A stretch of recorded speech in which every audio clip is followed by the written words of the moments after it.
Hey everybody out there, Chad Belding, another episode of This Life Ain't For Everybody. Truly appreciate all of you joining us again. Thank you for subscribing. We're very excited of where we're going with it. Today's episode is brought to us by our friends at Traeger and Mountain Ops, both Salt Lake City, Utah companies. We truly appreciate their support. And right now what I'm doing is I'm holding a pair of 4-ounce UFC official fight gloves, and they're signed by a good friend of mine, outdoorsman, hunter, fisherman, conservation, owner of Fins and Feathers Outfitters, none other than Chad Money Mendes from the UFC. Chad, thanks for being here, brother. Yeah, thanks for having me, man. Do you remember what fight these were used in? Let me look at them real quick. Those. Don't be trying to take them back now. You gave these to me about a year ago. Yeah, let me see. I think these were... Please tell me McGregor or Aldo or somebody that you just smoked in the jaw with it. I think they were Lamas, who I knocked out in the first. In the first? Was that? Did you get fight bonus that night? Oh, yeah. I remember that, yeah. $50,000 fight bonus. How many of those have you won? I couldn't even tell you. Probably two or three, maybe four. Yeah. That's what I like about you is that when I ask you what your record is or how many fight bonuses, you're always just, I don't know. Like, you fight because you love it. Love it, man. I love fighting. I love training. I love competing.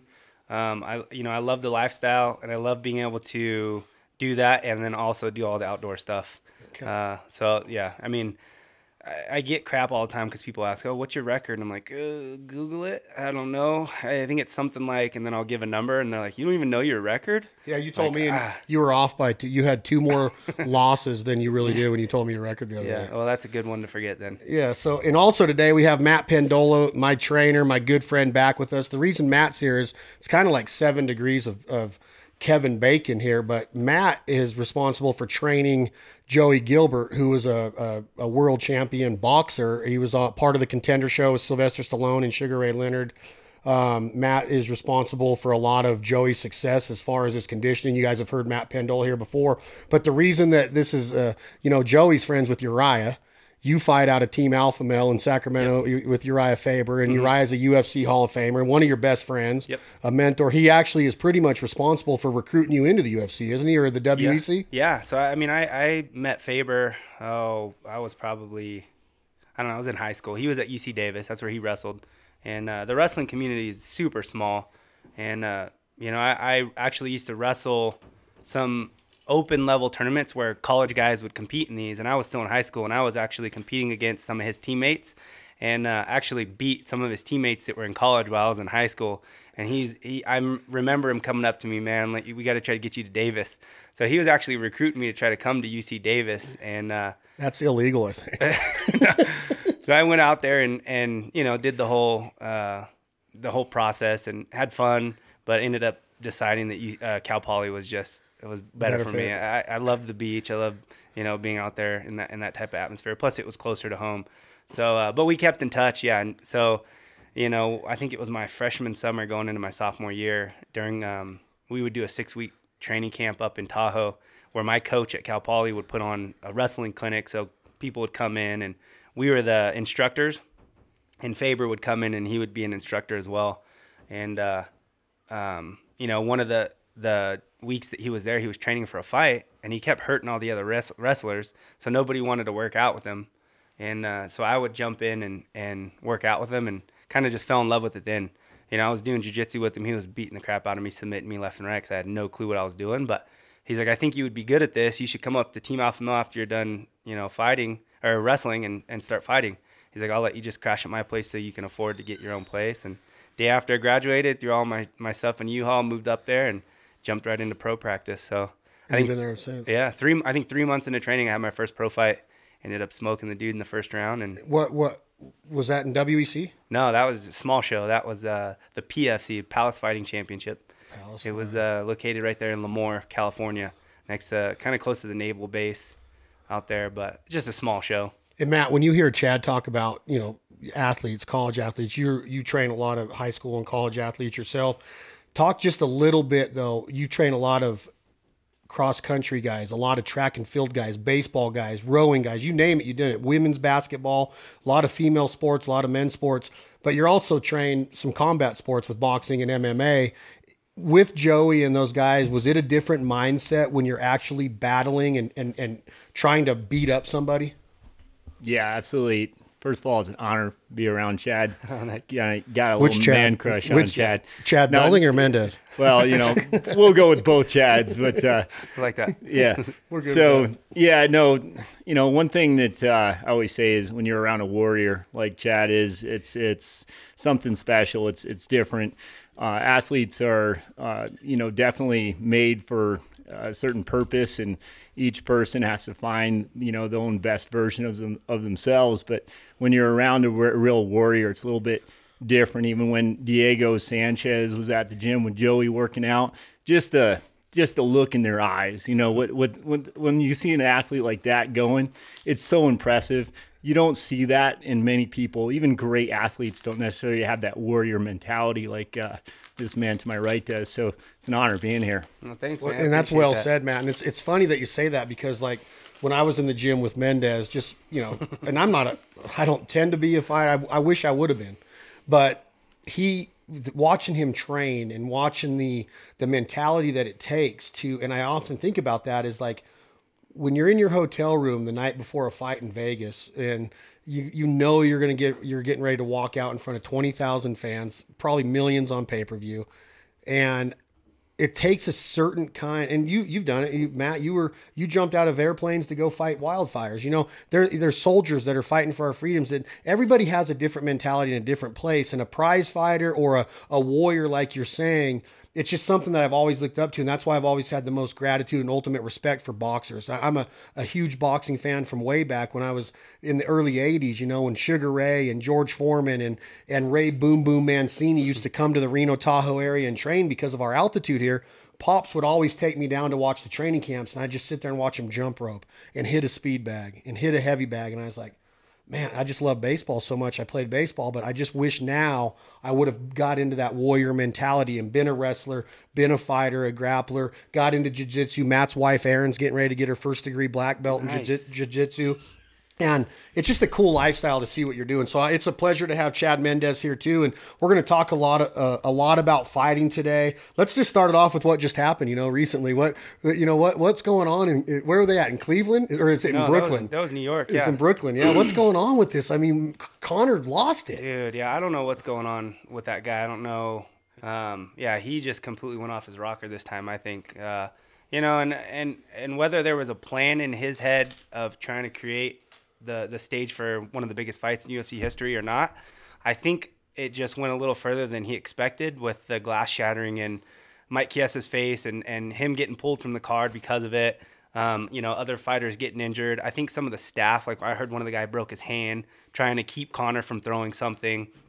These are all going to be a bunch of big lawsuits, I would imagine, against him, and him going to jail. I just don't think that that was something he expected to happen, throwing that type of fit. So, and it just blows my mind that I've watched the videos and the documentaries and the Mayweather fight, which to this day, him and Dana pulled it off, and good for him. They made a lot of money, but he didn't deserve to be in the ring with Floyd Mayweather, in my opinion. And I'll say that to anybody, is that Floyd Mayweather is a specimen and a special man when it comes to the science of boxing. Now, is that taking anything away from Conor McGregor as a fighter and a warrior? No, he works hard, he trains hard. But it's almost like the celebrity, and I wish it would go the other way. And I don't know if it really happened with Ronda, and you can tell me your opinion on this, but Ronda won the belt, and she was so sought after. She was doing all of the late shows. She was doing Ellen. She was on everything in America. Then she started doing motion pictures and being in movies, and which congratulations to Uriah, being in the new Rampage movie. Yep. He waited until he was retired, but he's with The Rock now. But then Ronda goes out and gets knocked out by Holly Holm.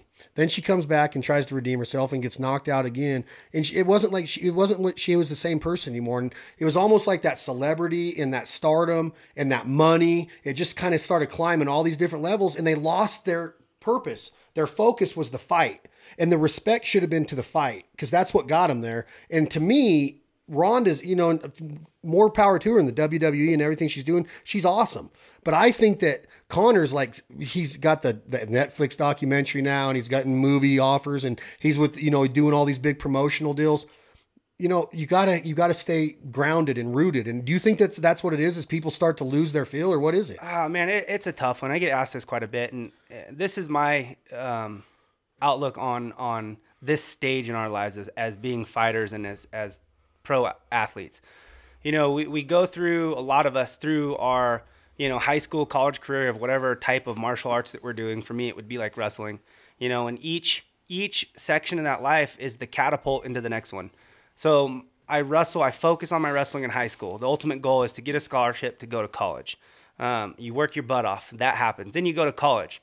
All right, now my goal is to completely dominate in college, get my degree, which is the main reason why I'm there.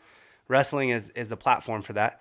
But for me, becoming a fighter, being able to learn and achieve the highest level of wrestling that I can in college to catapult me into my fighting career. Now, as a pro athlete, becoming a pro athlete and a fighter, the journey that you go through being a fighter, the next catapult in life is being set or doing something that you can do for the rest of your life that you absolutely love. Like for me, being an outdoorsman, creating a celebrity guide service or something like that. So I think keeping your mindset in the fact that, you know, you're working hard, you're trying to achieve goals along the way to where, you know, when that chapter of your life comes to an end, it's now catapulting you into the next one. So I think it's great for these guys to, you know, they're growing their star power, they're fighting, they're winning, they're working hard, and then it just gets to the point in their career, usually towards the end of their career, where, you know, all the other stuff starts coming along. The stardom, you know, you're doing the movies, you're doing all the different types of big shows, and like Ronda doing the WWE and all that type of stuff. I think that's the next chapter in their life. I don't necessarily think that it's taking away from their focus on the fighting. I think what's happening is it's just kind of starting to make that transition into the next chapter. And for Ronda's sake, you know, most of her career, especially when she was completely dominating, she wasn't going against very big, powerful strikers. Because she was like one of the first. Yeah. And so I think towards the end of her career, there was just other female fighters that were starting to progress, and they were getting into the position of now there's no other person for her to fight except for these big, strong, powerful strikers. And her stand-up was her weakness, in my opinion. Her ground game was top-notch. But if you go in there, you're as big as her and as strong as her, and you can defend her takedowns or her throws, there's a good chance if you have the power, you can knock her out. And that's what happened with those fights. I don't think that it was Ronda just falling off or her losing her mental edge as far as being a top-level fighter. I just think that it was her time to either improve and try to figure out a way to get the stand-up on the next level, and it just didn't happen, or, you know, the next chapter of your life is coming along. So I think that's that's an awesome way to look at it, you know, and it's a great point, and it's well taken by myself, and I'm sure you too, Matt. But I guess, you know, everything, you know, you get vaulted into a different portion of your life. Mm-hmm. And, you know, I was looking at it more like her mentality with her mom and her coaches and her Olympic career and the way that she felt when she lost that Olympic match. And I think she ended up winning bronze in judo. Mm-hmm. She just didn't want to lose. And I know there's no way that Ronda Rousey would want to go out not on top. And that's where I was going with it, is that, but now your point's very well taken, Chad, is that the girl she was fighting, I mean, she was really a pioneer of that female fight game, coming into the spotlight and becoming like, wow, look at this. This is a female dominator. Mm-hmm. And then all of a sudden, here comes Brazil, and here comes Czechoslovakia and Lithuania, and they got all these athletes that are just bigger and they can strike and they can throw. And when you can strike and keep somebody at bay, you have the advantage. Yeah. When you say that, though, when I say that they have the advantage, I've always been in my mindset that the best MMA guys, the best all-around fighters have a wrestling background. Do you agree with that? I do agree. But with that being said, the type of wrestler also makes a difference, because there's guys that in the wrestling world, they're not very explosive. They're not very strong. They're not very powerful. They're more funky is what we like to call them. So the guys that usually kind of just hang out, and then whenever someone else makes a move on them, they shoot in. They're the guys that are like doing all the defense, counter, rolling around, floppy type stuff, and they're winning on more of a technical base. And those types of guys, in my opinion, not always, but they don't always transfer well to a great MMA fighter. And that's just because they didn't have the like extreme athleticism that transfers over into being able to blast someone off of their feet. You know, a lot of their stuff is they have to get a hold of you, and if you're the type of person that can keep a wrestler like that at bay, it's going to be tough for that wrestler to use their wrestling on you. You know what I mean? So I think it just kind of depends on what type of wrestler you were. When you talk about, you know, when you get in the octagon with somebody or in the ring with somebody, and I made the comment about a wrestling background is very important in my opinion. And I'm trained with Matt a few days a week, and I want Matt to start this, and then I want you to come in on it on breathing and heart rate. And this applies to life. And where I'm going with this, Mendes, is that whether you're pulling back a bow or you're trying to focus, or you're getting ready to take a jump shot, or you're getting ready to pull the trigger, you're getting ready to do anything in life. It doesn't matter if it's sports related, recreational related, it's water skiing, snow skiing, or what. Breathing is very important for your focus, your mentality, your stability, all that. Matt's very good at teaching this. And Matt, talk a little bit about the systematic breathing, and I might have that word wrong, and then I want you to come in on recovery. And when you go back to that seat in between rounds, it's not very long before you got to go back out there. And when he tells me to do a 40-second set, and then I get 10 to 20 seconds to recover with this type of breathing, and it's ready, it's go time again, I'm just like, God, I can't imagine having to go out and fight 5 minutes right now. Matt, talk to me a little bit about that. Yeah. Well, we did that a lot with Joey Gilbert, getting him ready for, you know, his championship fights, where you get a minute to get your breath back, you know, and between rounds. So a lot of times we'll go 5 deep breaths in between sets instead of just a specific amount of time. So if you can get that breathing back within 5, that's good. You know, it's probably 20, 30 seconds where your heart rate's coming back down to, say, under 130 when it was over 170, something like that. And so, you know, we like to look at, like Jill Miller, for example, gut smashers. You know, you get the breathing organized, but now you have to know how to really control it.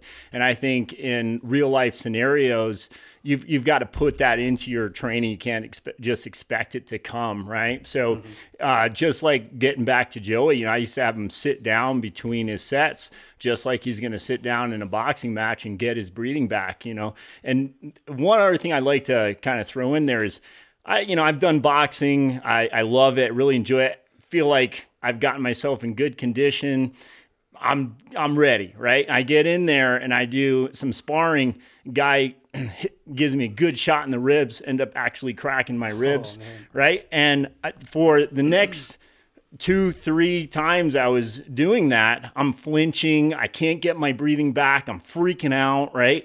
And again, I'd actually like to turn that to Chad. You know, how do you change your mindset so that you can still get your breathing organized, calm your body down after it's been through a trauma like that, right? Again, we're getting back to a warrior mentality, but that's where I think, you know, separates guys like Chad from, you know, just fans like myself. Right. Yeah, and I'll admit that's something that's very extremely difficult to do. Once you have a very traumatic injury, especially during the fight, like if you were to get kicked and something cracked in there, you have that pain, and you obviously have to bluff it because, you know, you can't show that to your opponent because they're going to jump all over it and try to finish you. So being able to bluff it and then also, you know, not overreact, like you said, like you flinch, like, because then that's just another giveaway, like, oh man, he's really biting on that. Something that kick must have hurt him, so I'm going to just keep doing it, or set it up to where I'm going to rip that body doing something else. So it's very difficult to do, but you know, it's not really anything you can train for, because it's not like I can get hurt in practice and then have to fight my way through it. You know what I mean? So it's just something you either have or you don't. Like, you get put in that position and it's like, am I going to just give up and just quit? Or am I going to push through this and not be a sissy and keep fighting? So does Joey teach you how to breathe as a boxer though? I mean, are you learning to breathe in through your nose, out through your mouth? Is it in through your nose, out through your nose? Is it expanding your diaphragm? How do you breathe when you, because literally every ounce of air and oxygen counts in the octagon. Yeah. Yep. If you lose a little bit, you're risking, you're losing your concentration, your focus, everything. Because most of the time when somebody's getting choked out or somebody's in a position to where they're getting tired and their heart rate's through the roof, and you always talk about it, Matt, is that, you know, if a bear's chasing you, is it fight or flight? You know, like when you're gasping for breath, can you retain yourself and get ready to make a good decision? And as a fighter, I'm sitting there going, man, when I get winded just doing these drills that Pendola puts me through, after 40 seconds, I'm like, dude, I would get knocked out right now because I lose all composure. Yeah. Talk to me about, like, what are you doing? Like, obviously you're in tremendous shape, but breathing has to still play a role once the bell goes off. No, of course. I think getting in the best possible shape that you can get in for a fight is key. But also training through those moments, just like you talked about, where you're so exhausted that you feel like you can't do anything at all, but you still have a couple more rounds that you have to get through, you know? And so being able to push yourself, bluff that you're not tired, and keep up with the explosiveness, staying sharp everywhere, not starting to get lazy because I'm tired, drop your hands, or start doing things half-ass, you know, pushing through the proper technique when you are completely exhausted. I think training that over and over and over again definitely helps it when it's that moment of truth. When you're in that position where now you're hurt in a fight, or you're so exhausted that, you know, you feel like all you want to do is just hit the ground and not move, you know, you're going to be able to push through that and keep up with the proper technique because you've done it. You've pushed through it so much in training. But, you know, as far as my breathing goes, you know, we're taught to breathe on every punch. You're breathing out. In the beginning, when I was starting to learn the striking, I would hold my breath. I would, you know, you're just like ripping so hard, and you're trying to focus on what combo they just told you to throw, trying to keep your hands up, you know, put them where they're supposed to put them, that you forget to breathe. So I'm just like holding my breath. After about, you know, 2 minutes of doing that, I'm completely exhausted. And so, you know, the boxing coaches, the Muay Thai coaches, any of the MMA coaches, no matter what you're doing, you're always taught to breathe while you're doing it. So it's definitely come a long way since then. And Matt, one of the things that Matt trains a lot, Chad, is and the reason that Matt's here is because I think in life, if you have somebody like Matt in my life I wouldn't necessarily deem him my life coach, but he teaches me things like this, and like his breathing techniques and his way of training me has given me a mindset of what you just said. You made a comment about when you're down and you feel like I can't go anymore. I think about when we train, like he's keep going.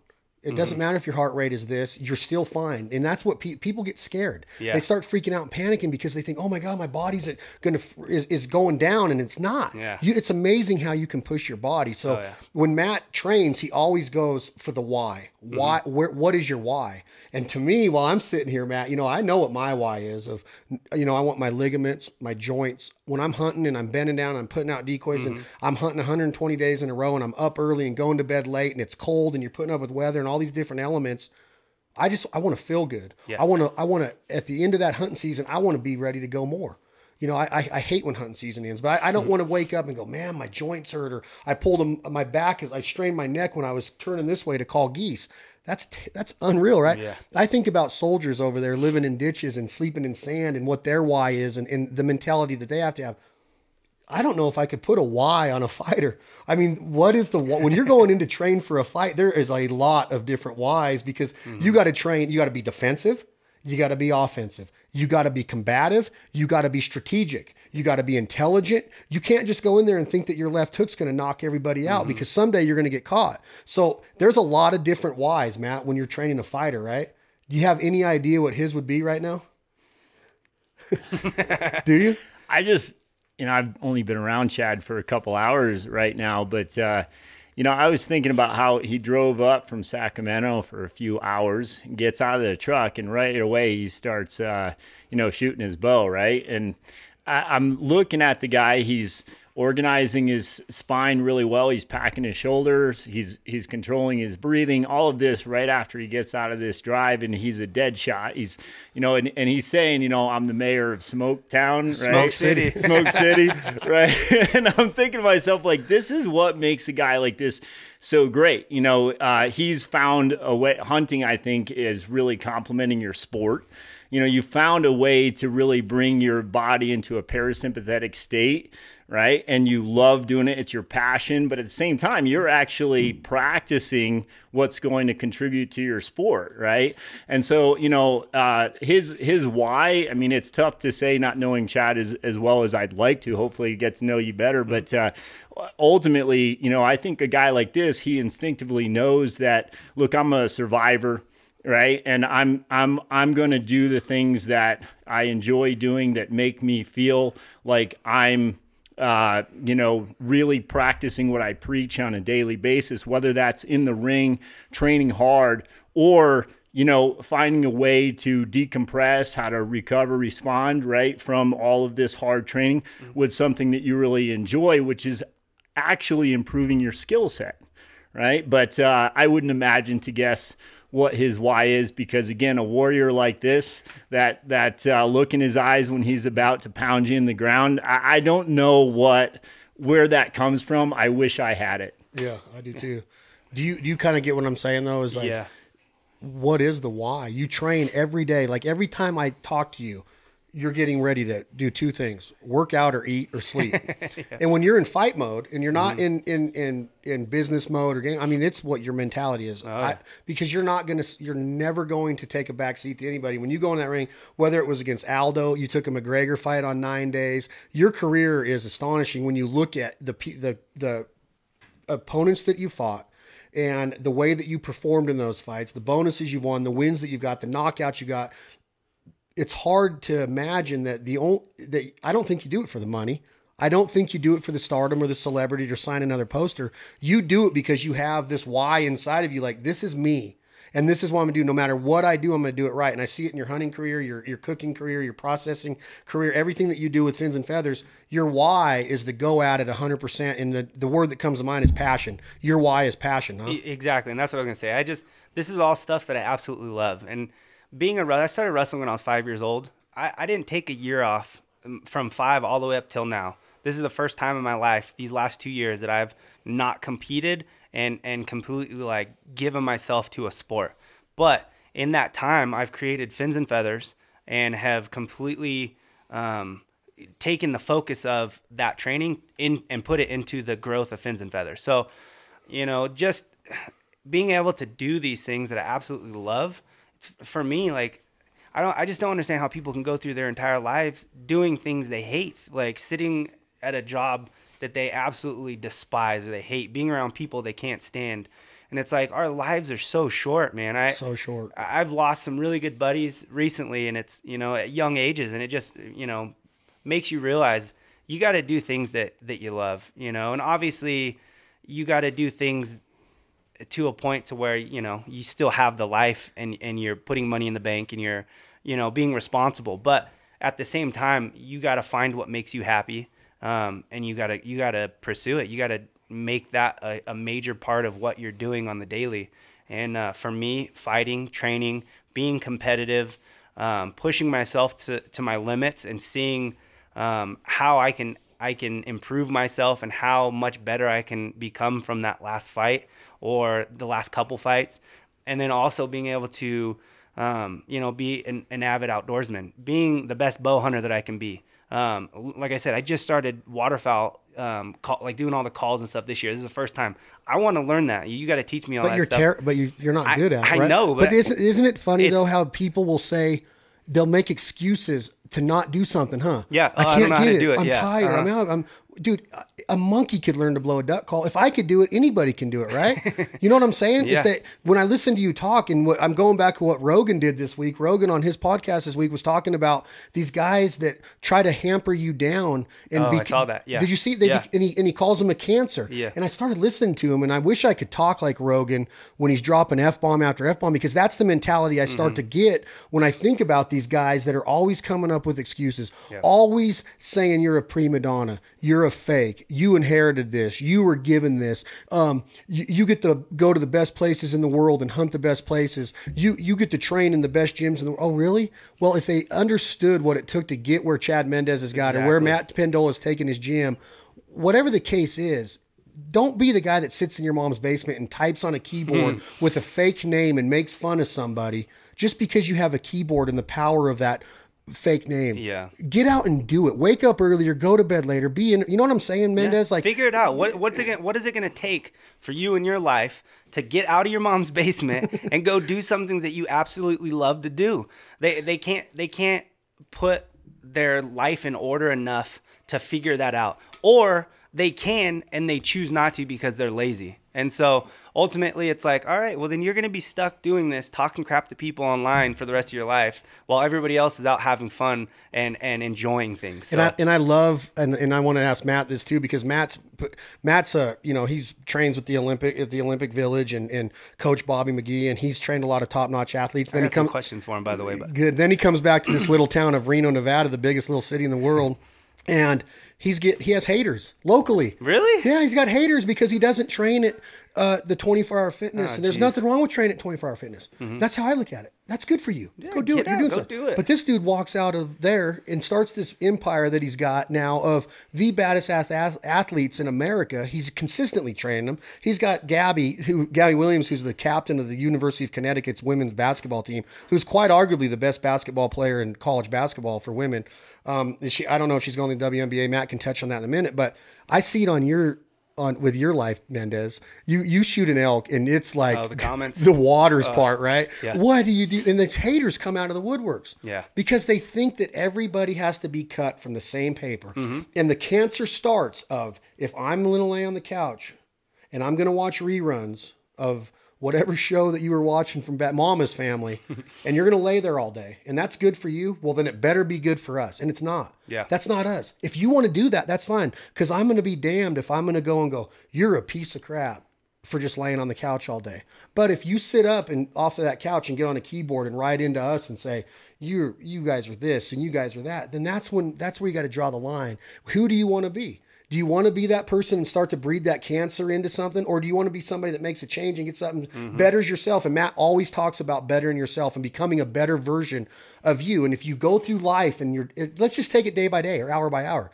I think like that. I could lay in bed as long as I possibly want every day of my life, but I refuse to. Yeah. I don't sleep in. I will not sleep in. I know that there's something to be done somewhere, whether it's bettering myself, my body, physically, mentally, my daughter, our businesses, whatever it is. There is something to be done. There is work to be done. My dad always said, you're put on this earth to work. And I just want you to talk about that, because you, as this celebrity, when I've been out in public with you, I was at the Hard Rock with Dan Henderson at SHOT Show, and he was like a rock god. I mean, everybody. And I've been out in public with you in Louisville at NRA. People are grabbing you from every direction to get in pictures, sign this. You're a celebrity, but you still have so many haters.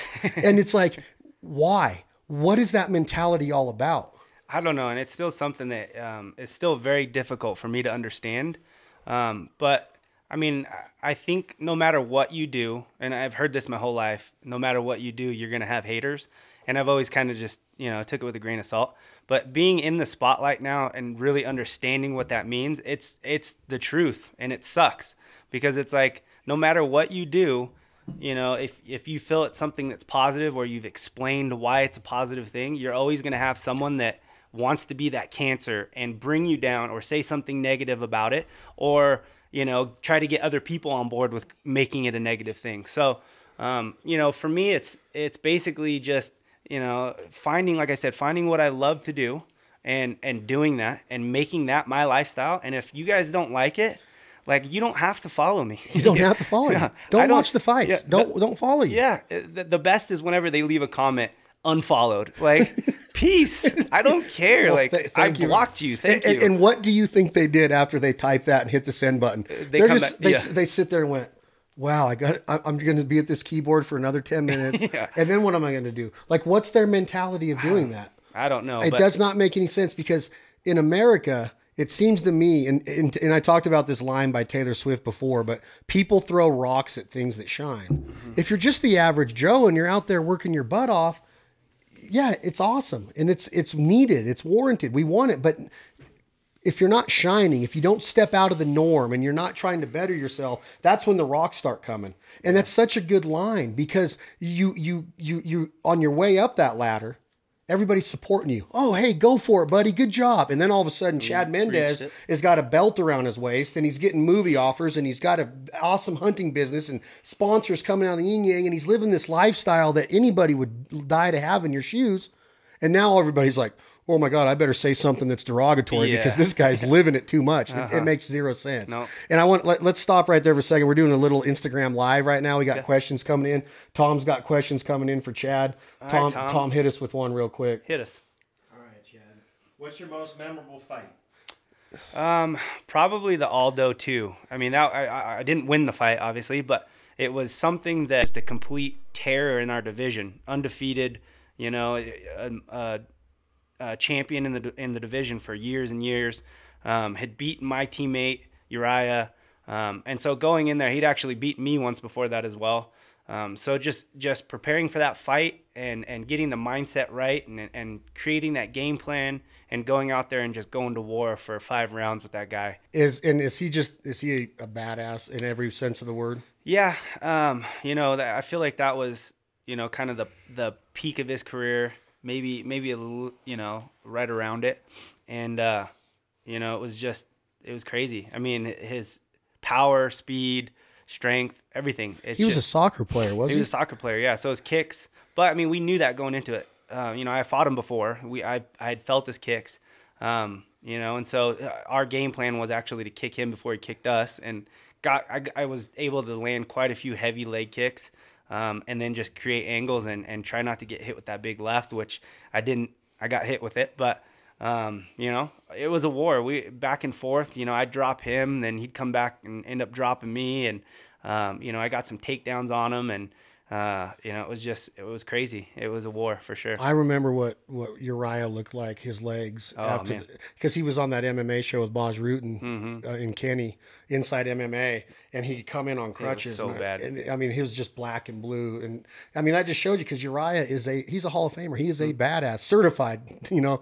So, Tom, what's the next question? We're on Instagram Live right now on This Life Ain't For Everybody. Our guest today is the one and only Chad Mendes from the UFC Fins and Feathers Guide Service. We have mutual friends and partners in the industry, including Mountain Ops and Traeger, whose today's podcast is brought to you by. Also, my good friend and mentor, Matt Pendola from Pendola Fitness, is sitting in with us today. And Mendes has got several questions for Matt. I can see his wheels turning, but we're going to stick with these Instagram questions for a second. What's next, Tom? All right, BK All.12. How are you guys preparing for next duck season?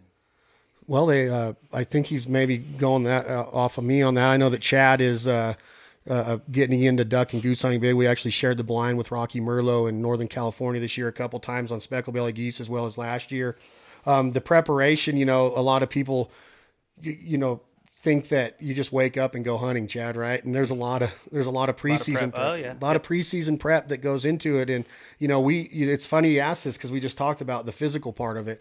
I train a lot, and I'm not saying that I am in tremendous shape or physically look like somebody that is at Chad Mendes's or Matt Pendola's level, but I can go and I can keep going. And I attribute that to Matt's workout program. So part of my off-season regimen is physically working out and staying focused on cardio, weight training, TRX, jumping. I mean, you name it. We were doing these things called prison squat jumps the other day, and I literally could not sleep the day of because my legs hurt so bad. Sounds dangerous. I mean, it is. And it's like, oh, you do that 2 or 3 times? No, we're doing sets of 80, and he wants us getting up to 120. And I'm like, oh, but anyway, you know, preseason, I want to be physically in shape. I want my mind in shape. I want to practice my duck calling. I want to make sure that I have my network going. I'm always communicating with guys across the country. Hey, what's going on? What's the food sources look like? What's the water situation up in Canada? I talk to biologists. I'm always figuring out what's going on with the breeding and how's the hatch going to look. I pay attention to Delta Waterfowl and Ducks Unlimited, and I pay California Waterfowl Association. I want to know what's going on biologically, scientifically, politically. I want to know what kind of shape our ducks and geese are in, as well as all of our other populations of wild turkeys, elk, deer, you name it. I'm interested in that. So as a preseason preparation for going into the season, I'm living that life. It's not that duck season ends and I put up my calls and my boat goes in the shop and I'm done, right? I'm living it every day. When I wake up, I'm thinking like a duck. I'm thinking like a goose. I'm trying to figure out how can we get banded better and stronger. And I'm talking to people within the banded organization. I'm talking with guys in Benelli and Federal and Mountain Ops and Mojo and figuring out what our partners are doing. I know Realtree's working on some new patterns. I know Benelli just launched the SBE3. Federal's got new ammo they're getting ready to launch. It's the life. And that's what I love about it, Chad. And you talk a little bit on that with the way you get ready, the life of a hunter. And Matt could attribute this to what we ate today. Today we ate off the Traeger, we ate whitetail, we ate crappie from Mississippi and Tennessee, whitetail from Kansas, and mallard duck from Arkansas, Brussels sprouts, asparagus, mushrooms. It was Damn awesome. good. It was Oh, awesome, so wasn't good. it? Yeah. Because of hunting. So Matt doesn't necessarily hunt, but he loves what we do because our mindset, our focus, our passion, and then we get to eat what we harvest. Yeah. So what do? I mean, you live the life every day. Yeah, I mean, this is like what you just said is what I want my life to be completely consumed by. Like if I can get to the point after my fighting career to where I'm doing what all that you just explained right now nonstop, I'll be in heaven. So being able to fill my freezer full of all that different type of meat and then live off it, not have to go to the store and feel like for me to get my protein, I have to buy beef or I have to buy chicken or turkey or whatever it is. I can just go into my freezer in the garage, lift it up and say, what do I want tonight? We got whitetail, we got blacktail, we got mule deer, we got some elk, we got some salmon, we got, and I can just pick and choose what do I want. Like, hey, Abby, what do you feel like tonight? And being able to just go in there and get any of that type of stuff that I've put the game plans together for, put the work into of stalking and hunting and scouting these types of animals and going in and making a clean kill and then being able to process them. I have a meat locker in my garage that I've built. So I can hang these animals. I can, do all the process work myself. I don't always, depending on time, but, I can just have all that there for me. That's being a provider. Yeah, I love That's being it. a man. Absolutely You know love what I'm it. saying? That's being a provider. It really is. Matt, that food today was unreal. Oh, it's awesome. And I'm thinking about Les, right? He was on the podcast last time. He's 77 years old, Chad. I heard it. Yeah, it was good. The guy's awesome. We call him the Oak. And the other day we were in the gym and, he lifts his shirt up and the guy's 77. You can see his abs. Yeah, really? His abs. Yeah. That's It's, awesome. But that's when I put my shirt down. But I'll tell you what, everything you're talking about here, that's the way Les lives. He talks exactly the same way you do. He eats like this. He doesn't buy any store-bought meat, does he? No, none. Zero. Yeah, that's awesome. Right? He hasn't in 30 years. Yeah. See, that's so cool. He's in the Hall of Fame for North American Big Game. He's killed you've heard it. I heard the podcast. That's awesome. I want to meet this guy. Well, he'll be here in a little bit. And when you meet him, you just got to put him in a sleeper hold and see what happens. Tom, probably whoop my butt. Tom, what's the next question for Chad? We got Sprig 22 or 21. Duck hunter. A few questions here. One for Matt Pendola. What hotshot crew were you on, and how do you stay prepared in the off season due to the fact that your body's getting hammered during the fire season? Oh, yeah. Well, okay. So hot shotting, Flagstaff hot shots. Loved it. It was a great experience. That was back between 25 and 30 years old, though. So good 15 years ago or so now. But yeah, so off season back then, I would just do my best to get my conditioning up, get my strength up. I worked a lot on mass specific force work. So things like, what my max deadlift could be, what I could do in a good solid bench press, what I could do in pull-ups and archetypes like that, like my obviously squats, things like that. But also for hot shotting, you have to have a lot of endurance. So we definitely did a fair amount of running, jump rope, things like that. And I would make sure that I had a pretty good balance between the two. But the fact is, during the season, you're just trying to survive, right? So I used to just do I used to take drip torches and do a little workout with drip torches and push-ups and do some sprints and things like that during the season to keep myself going as much as I could. A little bit of yoga, things like that on the fire, whatever I could do there, and just kind of trying to maintain and recover, respond, repair for the next big day, next fire, that sort of thing. But I'm not going to lie, at the end of every season, man, it took me a good few weeks of just trying to sleep and recover and just get over that season. It's rough on the body. Loved doing it, but it really takes its toll on you, and you've got to really take care of yourself. And nutrition is a huge part of it. I feel like a lot of people don't really look at that enough. And I would say that my nutrition suffered a little bit because when you're on fires, you're eating whatever they're giving you, and then some. I mean, we would just basically try to survive the season best we could, but make good choices. Like we talked last time on the podcast about when you stop at the 7-Eleven, you're going to go get the beef jerky or you're going to go get the Snickers, so beef jerky all the way. And so, making good choices and really being honest with yourself about what those choices are, because you can easily stop by Denny's or McDonald's or whatever. And most of the crew did. And I'd run across the street if I could find a Whole Foods or something like that, and I'd buy real whole food.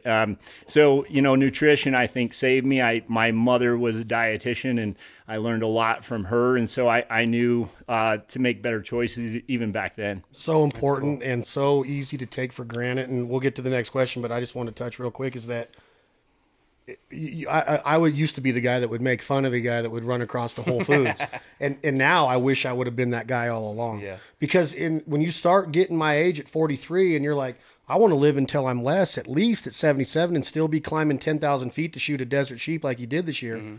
You have to make the right choices. So next question, Tom. Great point right there, Matt. Well said. Dylan Johnson, 12. Chad, what's the best thing to plant for the food plot on the side of my large pond for ducks? Man, it depends on where you live, guy, and you probably have to write back in and let us know. What was his name, Tom? Dylan Johnson. Dylan Johnson. Appreciate the question. I'm a big fan of a lot of different foods for ducks. I think Japanese millet is strong. Depending on what part of the country you live in, corn is obviously a favorite of duck hunters. You have to really, and take this to heart right now, is pay attention to your state laws, legislature, regulations of what is legal, what is not legal when it comes to planting, hunting over that crop.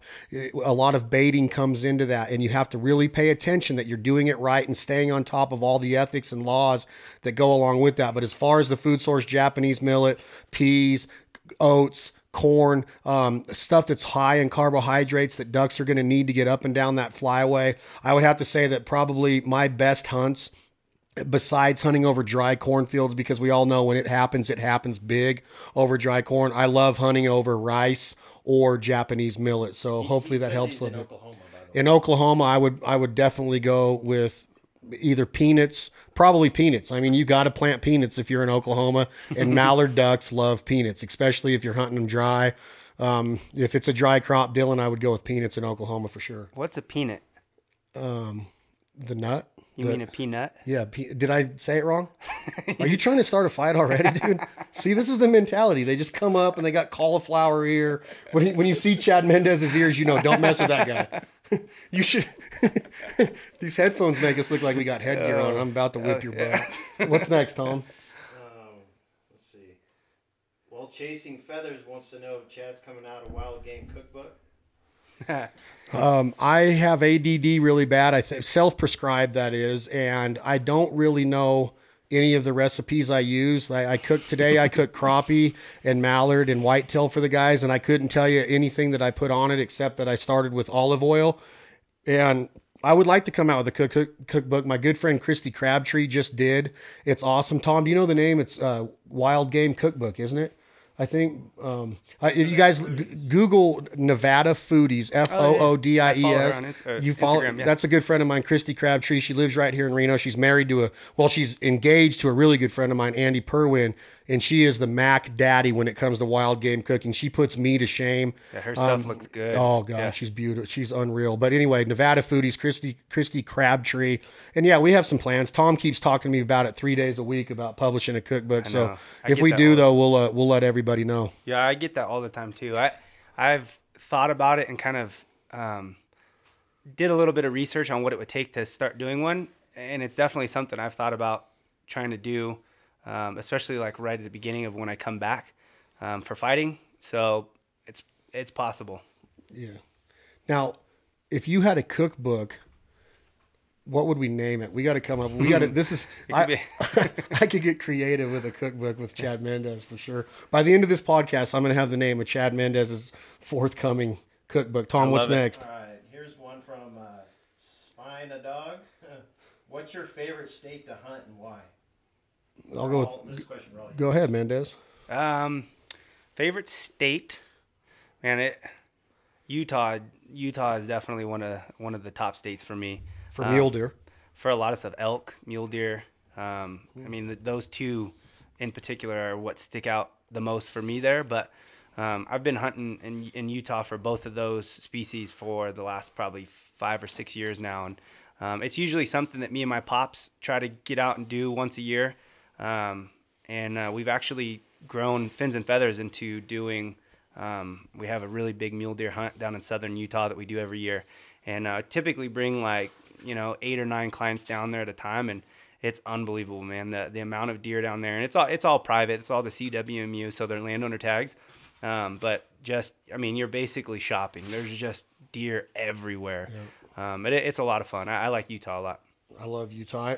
I haven't hunted waterfowl in Utah. I've been on some predator hunts in Utah, and I have my cousin Thomas. He guides, a lot in the Henrys all over St. George, Kanab. We border in Nevada. We border Utah down by a lot of the good elk country in Pioche, Nevada, Ely, Nevada. We're right on that Utah state borderline. So, going back to when my dad was alive and his brother-in-law, Uncle Bob Baker, who's Thomas's dad, the size of the mule deer and elk and antelope in Utah is tremendous. But we're not slacking here in Nevada either. I mean, we got it going on here. If I had to pick a favorite state, everybody asks me that a lot, and I do get to travel quite a bit and hunt a lot of different areas for waterfowl hunting and different platforms of hunting. And I love the Snake River in Idaho. I love the Willamette Valley of Washington, or the Columbia Basin of Washington. I love the Yellowstone River in Montana. I love Alberta, Saskatchewan, North Dakota.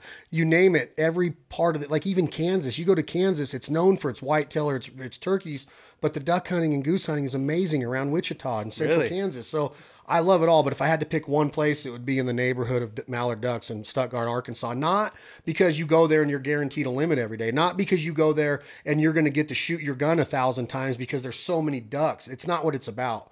It's the way the mentality is, the passion, the lifestyle, the way the cafes and restaurants look during hunting season. Even a SUV to a pickup truck to a station wagon is pulling a duck boat. Little kids get out and they got their blue jeans tucked into their mud boots and their lanyard around their neck, just getting out of church because they're ready to go practice their duck calling.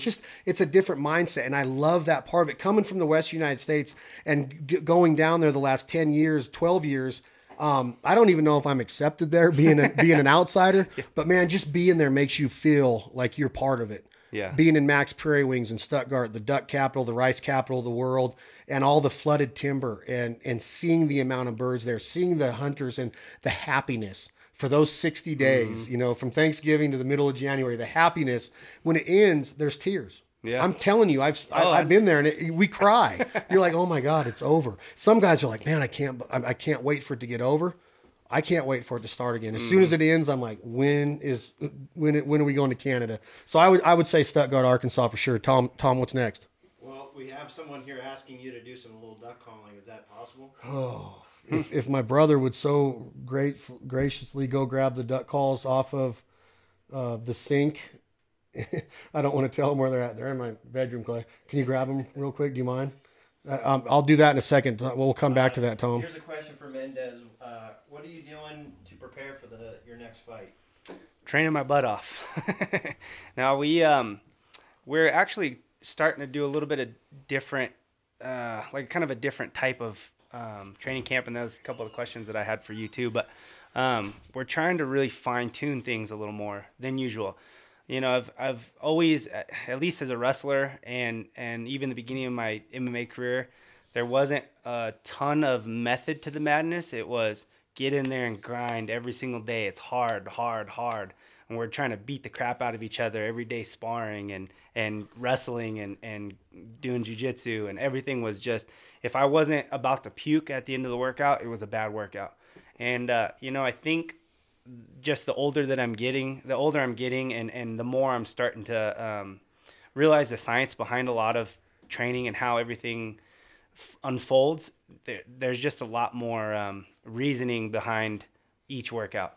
It doesn't always have to be a balls to the wall about to puke workout, and it just got to work smarter, not so much harder all the time. And I think we're trying to, I don't want to obviously talk about all the stuff that we're doing because I want it to be a secret to my opponents, but there's just a lot of stuff that we're fine tuning. So he's doing a lot of rope climbs, a lot of ladder carries. No, so it's just, I'm very excited for this training camp. I think there's a lot of new things that I'm implementing that are going to make a huge difference. I'm excited to see the progress and how much improving I can make, not only to my conditioning, my cardio, to my technique, all around power and speed. I'm just excited to see how it all unfolds by the end of my training camp. So it's going to be fun. It's funny because we just talked about that in the gym this week. Matt's like, you don't need to stay in here for 3 hours. No. You know, maybe as a prize fighter, you might need to do it multiple times a day, cardio part of the day, wrestling part of the day, striking part of the day. But for me, I go in there and I'm like, Matt's like 60 minutes. Here's what we're going to do. He has a method to his madness. He has the reason behind it. He goes and he formulates this workout. And then you're like, this dude's on crack when he starts it. And then all of a sudden you feel better than you've ever felt in your life. And that is the secret of a good trainer. And I know that's where you're going to go with your line of questioning to him.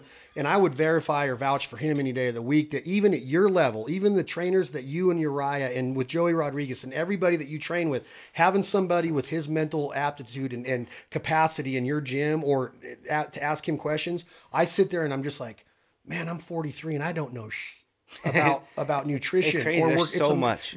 It's like you break down a car and you're a mechanic, and a mechanic can fix a car because he understands how that car was built, the science behind it, what the alternator does to the battery and the master cylinder and the solenoid and all that. And I'm like, what? Different kind of jargon, right? Well, the body's the same way. You can train the body to do pretty awesome specific things and make yourself like Matt's. And I was talking to Joey about this the other day. You think you got a pulled muscle? Go roll out, go mash out for a little bit and it's gone. You don't need to go to the chiropractor. You don't need to go to a physical therapist. And I told Matt at a seminar he was doing, I'm like, you're going to lose business for physical therapists and stuff because I don't go anymore because I've learned to get rid of pain, whether it's a headache or a backache or a neck ache or whatever. I can go and do what Matt teaches me. And that's pretty cool. It's if you have the method, like what you're talking about, Mendes, training is awesome. It is. Tom, you want me to do this for a second or should we skip it? Just one quick question here. Mendes, when is your next fight? We don't have a date locked up, but we're pushing for sometime this summer. I'm really hoping to get on either end of June or there's the big Vegas card in July, beginning of July. So still going back and forth to the UFC, trying to figure out, you know, and get that locked up. So I'll let everybody know as soon as I find out. Trust me. How do they find out? What's your page handle and all that? You can either follow me on Instagram. It's just at Chad Mendes, and it's Mendes, not a Z. Same thing with Twitter, and then I'll most likely do a little video me talking about when it is, who it's going to be, and I'll put that up on my YouTube, so you guys can check all that as well. And we've already decided we're having a Traeger after party for the Mendes fight, and I can't wait for it. That's gonna be so fun. I went to a couple of Matt Hughes and Hendo's after fights, and I'm just like, man, I want to be a fighter. Look at this. Like, you go in there and you win. It's madness. And you get to come out and it's like on top of the world. And I don't know. I've never felt that feeling, but is the after party still feel as good when you lose? Is it still? No, not as good. No, but it's fun. I mean, like I said, this is all just a chapter of our life. Obviously, I always want to win every fight, but no matter what you're doing, whether it's hunting, whether it's fighting or, you know, playing golf, whatever it is, you're gonna lose some. You know, it's just part of it. But you know, if you don't have those losses, you don't have those tough times, it definitely doesn't make the successful times feel as good. So, you know, it's part of it. I still have fun at the after parties. I love that. I love that. I mean, you can't be afraid to fail. Yeah, I mean, and the failure is what makes and that's what people are like. You go out and hunt and you just kill them every day. And I'm like, no, you don't. On TV it might look like that, but we don't. And it's those days that you don't. You might sit there all day, and then at the very end of the day, one little green-winged teal flies into your decoys and back sets and drops his feet. And you miss it. And I probably do miss it, but it's that duck that makes me go, I can't wait to get back here tomorrow. Tiger said it too. He could golf the worst round of his life. He hits one awesome chip shot on 18, and that's what brings him back to the course the next day. And that's the mentality you have to have, because you're not always going to win. Man. You're not always going to kill a limit. You're not always going to wake up feeling good. You're not always going to go to bed feeling good. You got to figure out how to make it good. Yep. Right. Exactly. That's the mentality. And this is just a lifestyle that I love, man. It's being able to train, make my own hours. I get to be in shape for a living. I get to travel all over the world. I get to hang out and meet cool ass people. You know, this is like Chad and Matt. Yeah. See, but this is, I mean, win or lose, this is a great life. I'm getting paid to go out there and compete. Like, what, I mean, and don't and I know you don't, but you stay, what I love about Mendes is he stays humble. He stays rooted and grounded, and that's what he drove up here to Reno. It's going to be a 300-mile round trip. He did it to come and do this for us. He's not promoting anything. He knows that if he needs help with Fins and Feathers, or we need help with Banner or whatever, he's going to help us. But he came up here today because I asked him to be part of this podcast, and he jumped at it because he knew that it would help me, and it meant a lot to me. And that's what hunters do. That's what this community does. And I was thinking, and we'll go on to the next question right now, but the coolest after fight party I've ever been to was my good buddy Scotty Jorgensen from Boise. He's a hunter and a shooter. I miss that guy. He fought Uriah. And Uriah beat him. He beat him in the 3rd or 4th round, and they had a after party together because they were such good buddies. Yeah. And so we're at this after party, and Couture came, Randy came to it, and here's the guys that just fought, and now they're sitting in a booth having a beer together. And I was I like, was at that. I bet you were at that. I'm pretty sure I was. But that was that after fight that Uriah and Scotty did together. Our managers they managed both of them at the same time, so it was kind of a weird fight to have, but both of them were like, it's business. Like, we're still buddies. So they were just both cool going out there and doing it. I sat octagon side for that with Jorgensen's family, with Johnny Bones Jones when he was first coming into the UFC, and Dana was sitting right there. And Dana was cool as heck that night. He was welcoming to us, and he was happy. It was a tough finale, is what it was. Gotcha. It was like one of the tough finales. But what was next? Any crossover mental challenges between fighting? What do you take from fighting into hunting that helps you, and vice versa? Yeah, I actually get asked this question quite a bit too.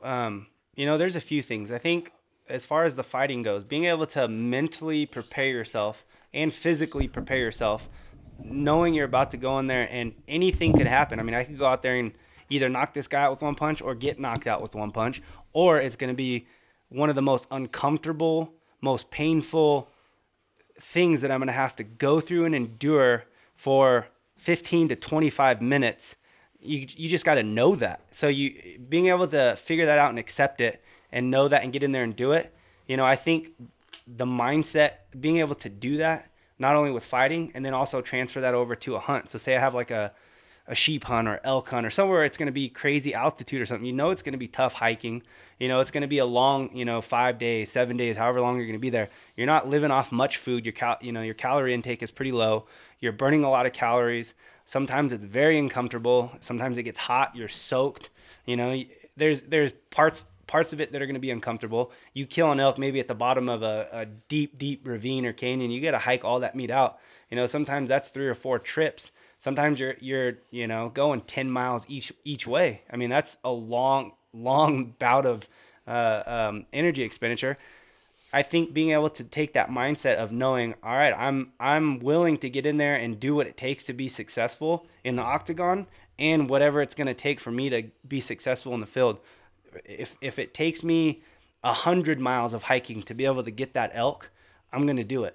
And I think that's awesome. That transfer over is one of the probably the main things that will just make you both a champion in the octagon and in the field, in my opinion. And in life. In life, and that's in bringing Matt back into this is that everybody thinks that duck hunting, you just go out and sit. Well, it's not true. And I'm not trying to sit here and say it's as excruciating or physical as climbing a mountain, hunting elk, but there's a lot to be said about being in shape. If we get into a flock and we kill 7 or 8 geese and we know that the next flock's coming, I got to jump out of my ground blind. Getting out of my ground blind could hurt somebody, right?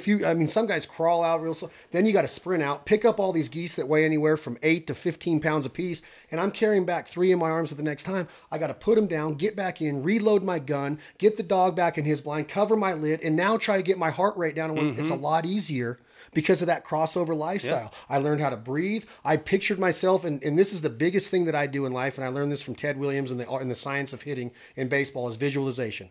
I visualize the hunt the night before. I visualize the flock before they get there. I visualize what I'm going to do if that flock presents the shot. Whatever it is in life, I visualize what's the outcome of it. And I try to get there through setting short-term goals and long-term goals, and then seeing that come to life. And without training, I don't think that I would have that right now. And it's not just what Matt does, it's training through my entire career. But now that I'm 43 and I don't have a coach anymore, I don't have a baseball scholarship anymore, I'm not in a competitive league anymore, I go to Matt and I still get to keep that edge. And that's the crossover to me. And I love how you talk about it, is that in life, that's how you should attack life on a daily basis. I don't care what you say. There's nobody in this world that is going to sit down or stand up and tell me that I'm 300 pounds or I'm 60 pounds overweight and I feel good about it. You can't do it, because when you tie your shoes, it sucks. You can't tell me that it doesn't suck. Try to wipe your butt, it sucks. It sucks. Can't do it. You can't tell me that being overweight is happiness.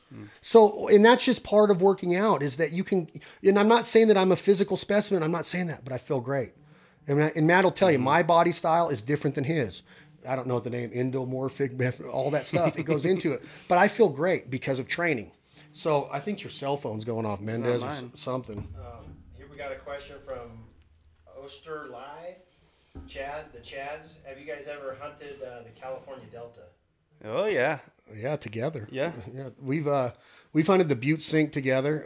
We have plans of doing a turkey hunt in the Delta this year. I've hunted all over the Delta. Chad lives in the Delta. As far as what my answer to that is that there's certain states in this country, and I named a few before, but California is amazing for hunting, whether it's black-tailed mule deer, antelope, predators, turkey. The fishing is amazing. People don't realize the it. waterfowl hunting is absolutely amazing. The pig hunting, there's so much wildlife in the state of California. And yeah, it's got its flaws as a state, and when it starts coming to guns and hunters' rights and stuff, but that's where we work with the California Waterfowl Association to combat that. But as far as hunting together down there, with that fight, that day that we wrestled in the snow goose suits, and you put my face in the mud, which sucked.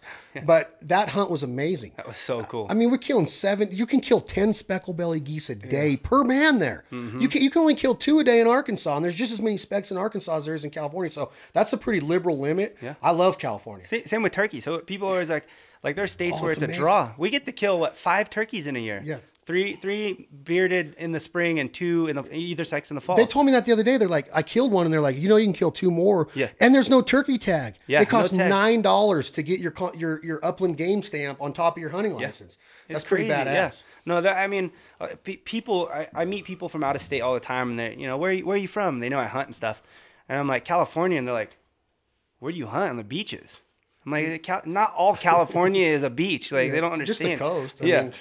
I mean, they just think it's all palm trees and everybody's smoking weed and we're all hanging out on the beach, But no, I mean, California actually has some really good hunting. I think, a lot of the deer population and stuff like that, there can be better management of it in certain areas and more emphasis on trying to grow the population. But I mean, there are pockets of amazing blacktail here and there. I mean, if you can find them, locate them. A lot of them are private, but there's a lot on public as well. So I think California's good. That's a lot tougher hunt than people think it would be. It is, yeah. Those blacktail, that's a tough hunt. Tough hunt. Yeah. And what's next, Tom?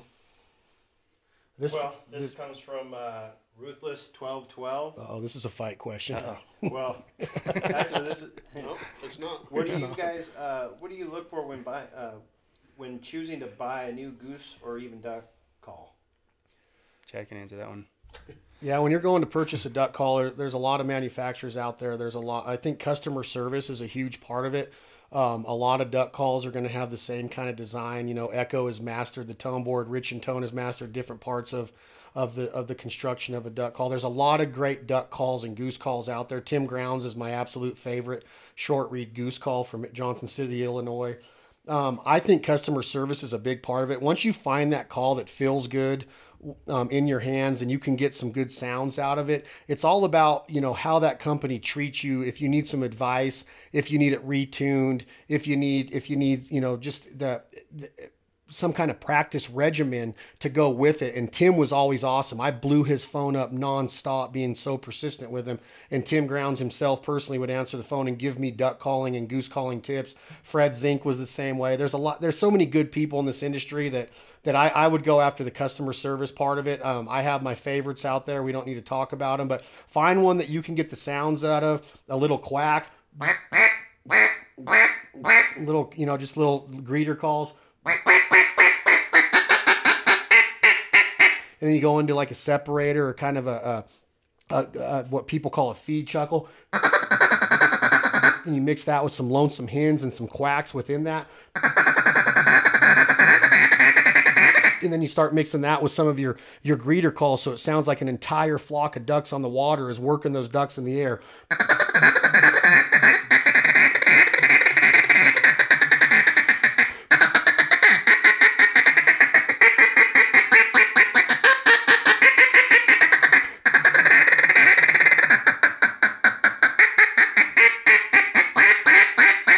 And you start putting that all together, and you start seeing that and picturing it in your head, reading the duck's body language, reading their using your instincts and seeing if they're posturing different, if they're setting their wings, if they're flapping their wings slower. The more you go and the more you do it, the better you'll get, just like anything in life.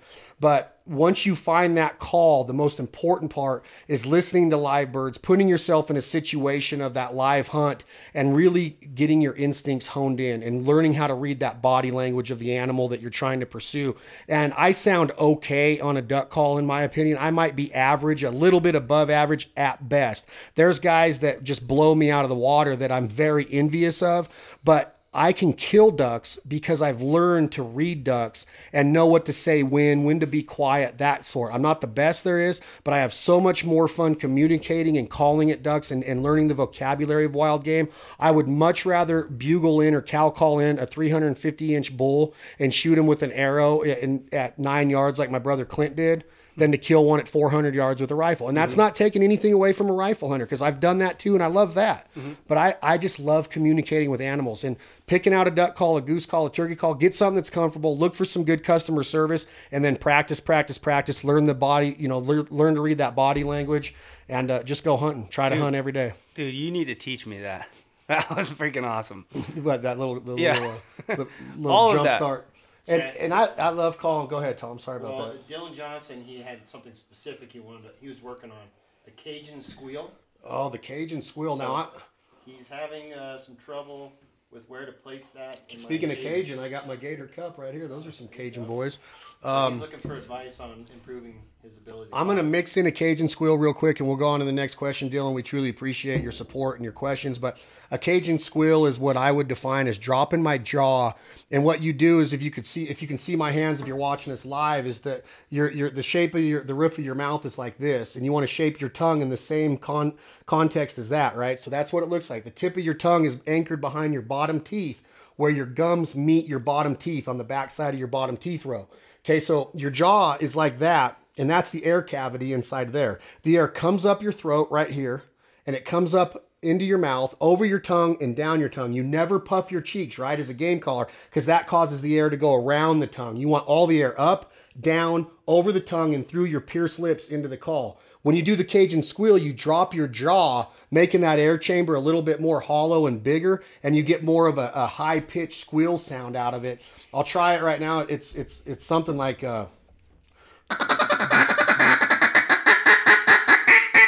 You can hear my greeters right there.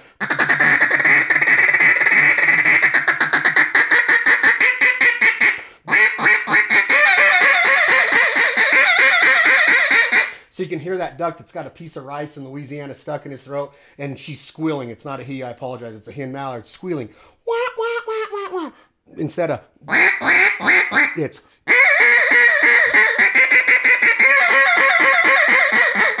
So that's my definition of a Cajun squeal. So cool. Somebody might be able to tell you something different, but appreciate the question, Dylan. He said, "Badass, thanks, man." Badass, thanks, That man. was badass. Appreciate you, Dylan. There is a question about how do you like shooting the new SB3? I'm a lefty, and they haven't. I got to hold one at SHOT Show. They are going to release them about May 15th to May 20th. I've shot the right-handed one from the left side, which I don't advise that, but the gun is unreal. It's 6 ounces lighter than the SB2. The new shim system in it, everything from the action, the releases, the sights on it. The baddest ass part of the gun, I get so excited talking about it, is the new forearm. It just feels sleek. It's like you're holding a baseball bat or a golf club in your hand. It just feels athletic and real sleek, like you're going to hit everything that you aim at. So the SBE3 by Benelli is, I said, how are you going to better the 2? And they did it. And now I'm like, there's no way you're going to better this 3, so I hope you never try. But yeah, just being 6 or 6.4 ounces lighter than the 2 and having less recoil than the 2, I don't know how you do that. But Benelli does it because the engineers in Italy and George Thompson and the guys that are in that product development stage at Benelli are geniuses. So yeah, the SBE3, go get one. Whatever your local dealer is, support Benelli. They support us. We love them. Tom, is there another one? Let's see here.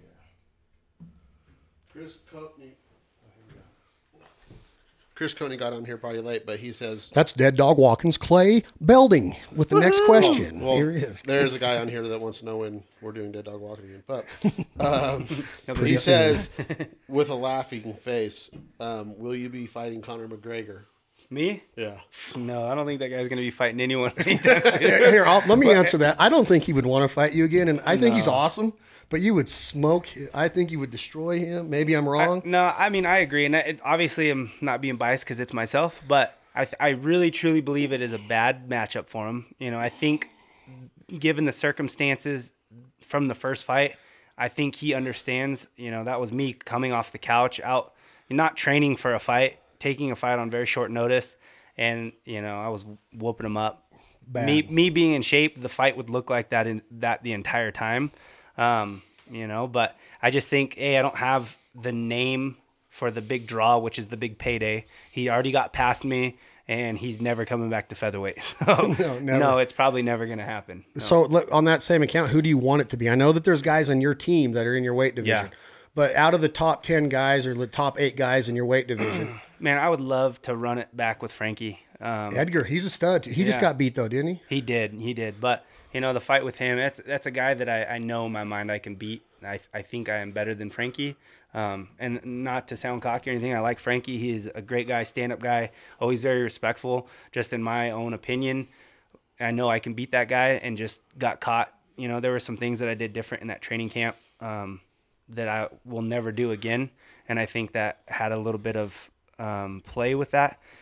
But, you know, it was a different style of cutting weight, and it's something that, I never do the Epsom salt baths. I've always, you know, just put plastics on or worked out until the weight was done.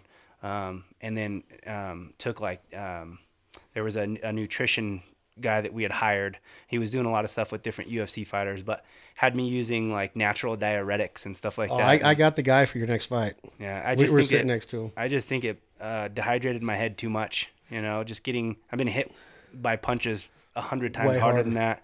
And, you know, not What about even the guy that phased. just beat him? Who's this kid that just beat is his name Sugar? Brian Ortega. Or is it Ortega? Okay, Ortega, so Sugar's a different kid. Yeah, Ortega. I think you're thinking of that 35-pounder, Sugar O'Malley, or with the big mob. He's yeah, pretty tough. yeah. He's a fun. 35-pounder. He's the weight below, but Brian Ortega. He's good, man. He's a young up and comer, really good at jits. He's very big for the weight class. He's long, and he's one of those types of guys that can really keep his composure. You can tell he's very calm in there. So those guys are always dangerous. But yeah, he hammered Frankie with a big uppercut. I mean, he hit him with an elbow first and just had him rocked bad. You can tell Frankie was just kind of like walking him down. It almost looked like he was out on his feet, and he just was like, okay, bam, just took his head off. But along the same type of questioning, and I know we're still on Instagram Live, and we'll get to some questions here in a second. We were just going to run the IG Live for 30 minutes, but it's popular, so people are coming like crazy. Probably because we got Chad Mendes here. They probably wouldn't be doing this with just a bunch of goose hunters. I'm going to name 3 names, and in one sentence only, you have to describe to me what they mean to you and what they mean to your fighting career. I hate these. I know, but you just have to and I want it. I don't want you to just, drag on like I do. Okay. I want you to be precise. Number 1, Joe Rogan. A pioneer of the sport and someone that's very respected. Hoist Gracie. Oh man, I can give the exact same answer for that one. Definitely a pioneer for the sport. Someone that's created what the UFC is today. Dan Severn. These are all, seriously, all these guys could have the exact same answer, but definitely a guy that I looked up to as a beginning fighter, someone that I always enjoyed watching. Okay, I'm going to name a fighter now, and I want you to just say the first word that comes to your mind.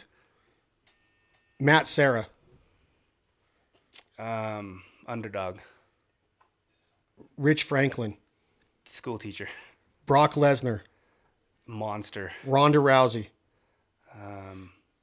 Women's pioneer. GSP. Wrestler. Matt Hughes. Wrestler. Chuck Liddell. Big overhand right. Dan Henderson. Another big overhand right. Floyd Mayweather Jr. Fast. The last one, Mike Tyson. Power. Now, just elaborate a little bit on Mike Tyson and what truly of a badass he was. Because of being a fight fan, 19-0, 19 years old, unified, undisputed heavyweight champion of the world, probably will never be done again. And boxing isn't even what it was back then. We get that. But what does Mike Tyson mean to you? And just talk to him a little bit. Yeah, growing up, I mean, boxing was never anything that I like spent a ton of time like researching and being a huge fan of. But the Mike Tyson era was something that always caught my attention. Watching Mike Tyson, I mean, I was young. I mean, but watching that guy in there, it was someone that would scare the crap out of me, you know, whether watching his pre-fight interviews, him going off on media, saying crazy stuff. You just never knew what that guy was going to do. Even after fights sometimes, like going after the guards and stuff and just being completely outraged. But watching that guy get in there, there was nobody that moved like him, that hit as hard as he did, and just, had the tenacity. God, I'm literally getting goosebumps thinking about what you're saying, man. Dude, he was still to this day is my favorite boxer to watch. Well, against Spinks and against Holmes and against Bone Crusher Smith. The way that guy could move. Just when he'd come out in that towel like Marciano and those black boots. Unbelievable. Everybody thought they could beat him. And it's like, but by the time he was 19-0, like there's people getting in the ring going, I know how this is going to end up. Yeah. No, I think there was a point when people were like, I know I'm not beating this guy. I'm just going to try not to get knocked out. And I mean, Matt, you were a cross country runner and a sprinter and a different kind of athlete growing up, but you had to have gotten attached to the Mike Tyson era too as a fight fan, yeah? I've always been a boxing fan, so Rocky was my favorite movie, still is. So I follow boxing. I was more of a Sugar Ray Leonard kind of guy, and I really admired him. I think because I looked more like him probably. But no, Tyson was a monster, and to that also, when he stepped in the ring, people just, you said it perfectly, didn't want to get knocked out, and I just think so much comes down to mindset when you're talking about once you have that kind of personality where people fear you. That's in any sport. If you can develop that kind of domination, you can continue that, right? But like Ronda Rousey for a long time, right? She was just going in there dominating, and people feared it, right? And it worked for a long time. Oh yeah. Along the same lines, Mendes, in their prime, Tyson versus Ali, Madison Square Gardens on a Friday night, 40 million pay-per-view. The fight purse is the exact same. They're both getting, back in those days, let's say 12 million a piece a night, maybe 20, which was nothing compared to today. But who wins that fight? I'm going to say Tyson all really? day. I love you. I love you. I would say it too. Yeah. But people are like, no way, Ali's the best of all time. The reason why I say that is, I mean, Ali, the movement, the finesse, the speed, the length that he had. But Tyson lands one punch and you go to sleep. And it doesn't have to be on the chin. That's the crazy part. There was guys that were getting grazed on top of the head and just falling down, Body shots just like breaking ribs. And I mean, I would go with Tyson. What is it like being in the UFC and having him walk into the gym? Because he spends a lot of time with you guys. Yeah. And I see your teammate Cody No Love. I love Cody's his wardrobe these days of these old boxers he's wearing. I love those shirts he's wearing. That's cool. He wears the Tyson fight shirts a lot, and I have some Tyson shirts. And you can see on my wall here, I got an entire area that's dedicated to Mike Tyson. I'm a huge Tyson fan. I've never got to meet him. I would love to meet him, but what is he like? Is he a good dude? He's a cool guy, yeah. I remember the first time I ever actually met him in person. We were in Vegas, and it was like me, Faber, and maybe Joe Benavidez or something back in the beginning of my career. And we had to go do an appearance or something. Then we went and ate, and it was getting late at that point. And we might even have gone out or something. But I think it was like 2 or 3 in the morning, and we're walking back, just gonna go back to our rooms to pass out. And I look over, and I think it was Lucky 7, and I forget what hotel that is, but it's a little restaurant that's open, open late. And he's in there by himself just eating. So Faber's like, let's go say hi. So we walk in there, and, he recognizes Faber. Obviously, I don't even think I was in the UFC. Maybe I was in the WC still. And he's like, oh, yeah, come in. And he's, sit down. So we end up having, I don't even know, breakfast or late night dinner, whatever that would be at 2 or 3 o'clock in the morning. Do the conversation with his voice, though. Hey, guys, come on in. Yeah. He had a big joint rolled up in his ear. Just just sitting there. Didn't smoke it or anything. Just sitting there in his ear. And we had a meal with him and hung out, and then went on our ways. But it was cool. That was the first time I got to meet him. But super nice guy. He's always been very respectful. Anytime he sees any of the fighters, I've never seen him be a dick or anything to anybody. So the one thing I do, and we'll end at Tyson, is that I just cannot stand the road his career went with the management, the money, just such a shame and so sad. And I don't know the facts. I don't know the whole story or the details. And I'm not trying to be a forensic investigator here. I'm just saying that, man, to be worth $300 million, undisputed heavyweight champion in the world. He did lose to Buster Douglas that's the most bogus thing of all time in Japan. I think it was in Tokyo when it happened, but I cried that night. I was at Cecil Washington's house when he got beat, our Uncle Cecil. And when he got beat, I cried. And that's what Mike Tyson meant to this little white kid from Reno, Nevada back in 89 or whenever that was. I think it's like 14 years old or whatever. And when he lost, I was like, man, what a shame. And then his career just never, the rape and everything else came out. And it's such all BS. And I just hated seeing it. On a personal note, I'm just saying that I hated to see because I had so much love for that guy and respect. But, it is what it is. But, Tom, are there more questions or are we done with the Instagram Live? Well, I mean, we do have a few more, but maybe we can address them in the podcast and tell them watch it on iTunes. What? Just give him one more. Well, here's a few. Okay, so Jads, Matt, where's your favorite place to hunt geese and ducks? In different locations or what? My favorite place to hunt ducks is Stuttgart, Arkansas in the flooded timber. My favorite place to hunt geese is the Front Range of Colorado. Mendes, yours? I mean, really, the only place I've waterfowl hunted is Northern California. So it's a great place. I love hunting specks and snows in California. Yeah. Buttes. Matt doesn't hunt, but Matt, you would say that you would just tell us to keep on hunting and cooking, right? Yeah, I just look forward to going out with you guys one day. Yeah. We got to bring Matt out. I know, that would be cool. We got to get him shooting the bow before he leaves. Yeah. I can be your Sherpa at least, Cut me, Mick. Go ahead. Okay, Matt, this one's for you. This is from Sprig21. What's the best and healthiest way to drop weight before the fire season starts here in Southern California? Before the fire season starts? Yeah. Well, I don't really believe in quote unquote cutting weight, at least not in the traditional methods. So, it comes down to, again, making good choices. You want to make sure that you're really following the proper nutrition patterns that are going to work for your body. So a lot of times I think it comes down to, if people look at their macronutrients, they think, okay, this high protein diet works really well. I'm going to do that so I can drop water weight or whatnot by eating less carbohydrates. And then after a few weeks, you're just starving for those carbohydrates and you gain the weight right back. And, another scenario where somebody decides that really, really high fats are great and they're doing that only. The thing I try to follow a little bit more is just getting in all your macronutrients, doing it consistently, but finding out what tweaks work for you a little bit better so that you can feel really good, you feel high energy levels, and you can get out there and train and do your conditioning. So, athletes, they don't diet, right? They don't diet and exercise, they eat and train. So I think that if you can keep a good level of homeostasis, right, where your body is in good balance, then you can really get after it and you can stay consistent with it. Your recovery is better.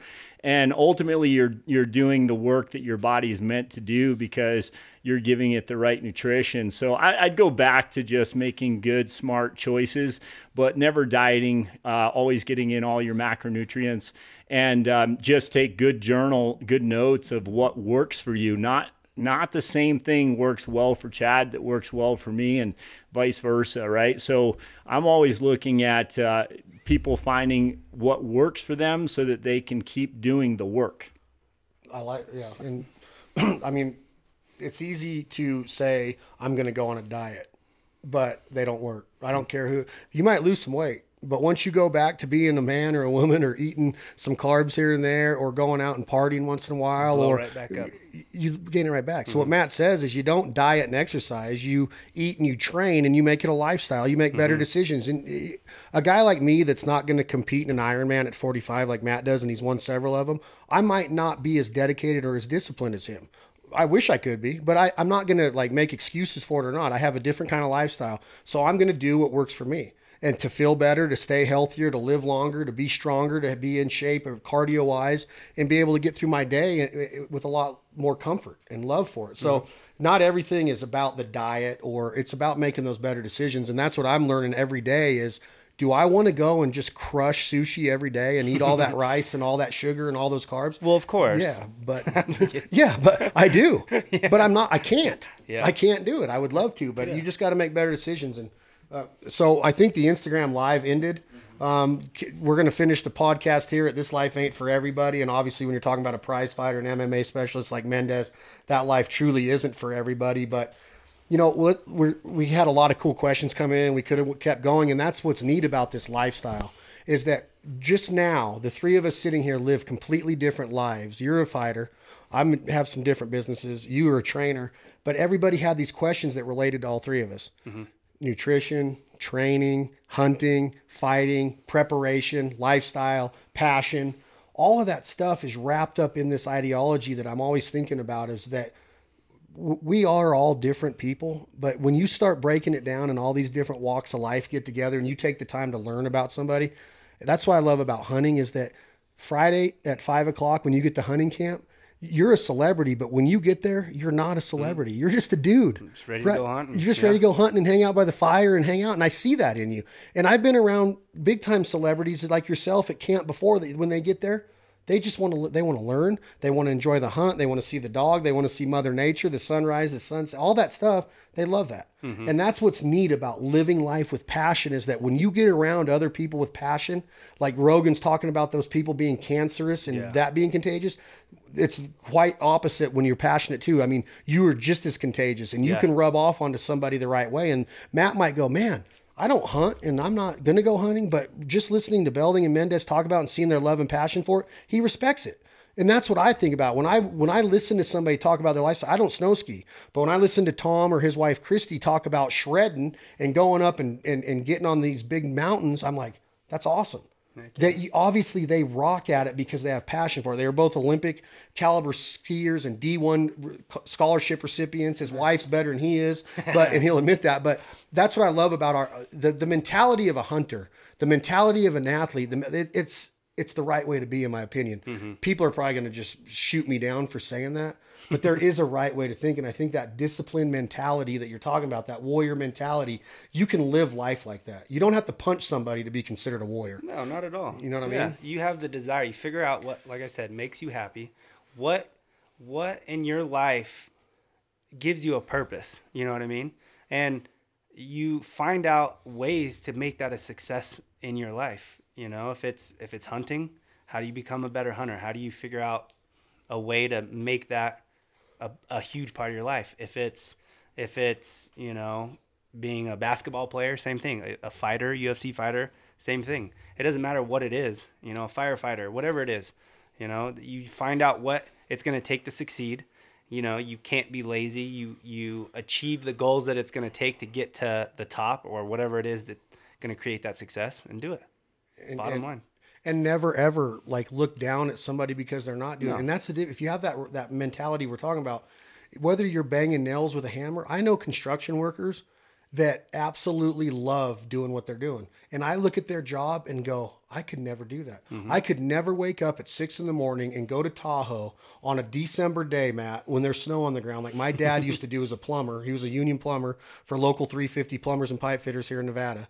And he would come home and his knuckles would be all busted up. He had several back surgeries from carrying and working in those elements. And I'm like, man, I couldn't do that. But they do it with love and passion and love what they were doing. And every day goes by and they didn't bitch about it. Mm-hmm. They just rocked it. But when you start looking at it and go, man, I want to be doing that and I'm envious of that and I'm jealous of this, that's the wrong way to be. Yeah. If you want to do something else, make some changes, better yourself and go do it, right? Otherwise, be the best at what you're doing. Whether you're a doctor or a pilot or a janitor. I know high school janitors that I've been in duck camp with that you would go, this dude is a freaking millionaire.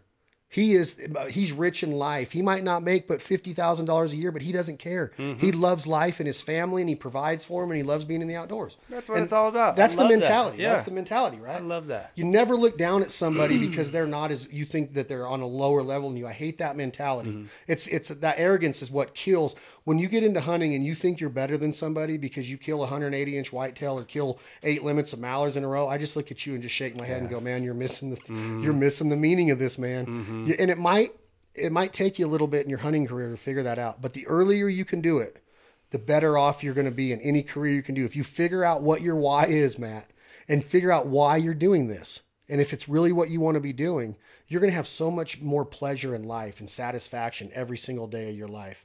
And that's what these questions that are coming through.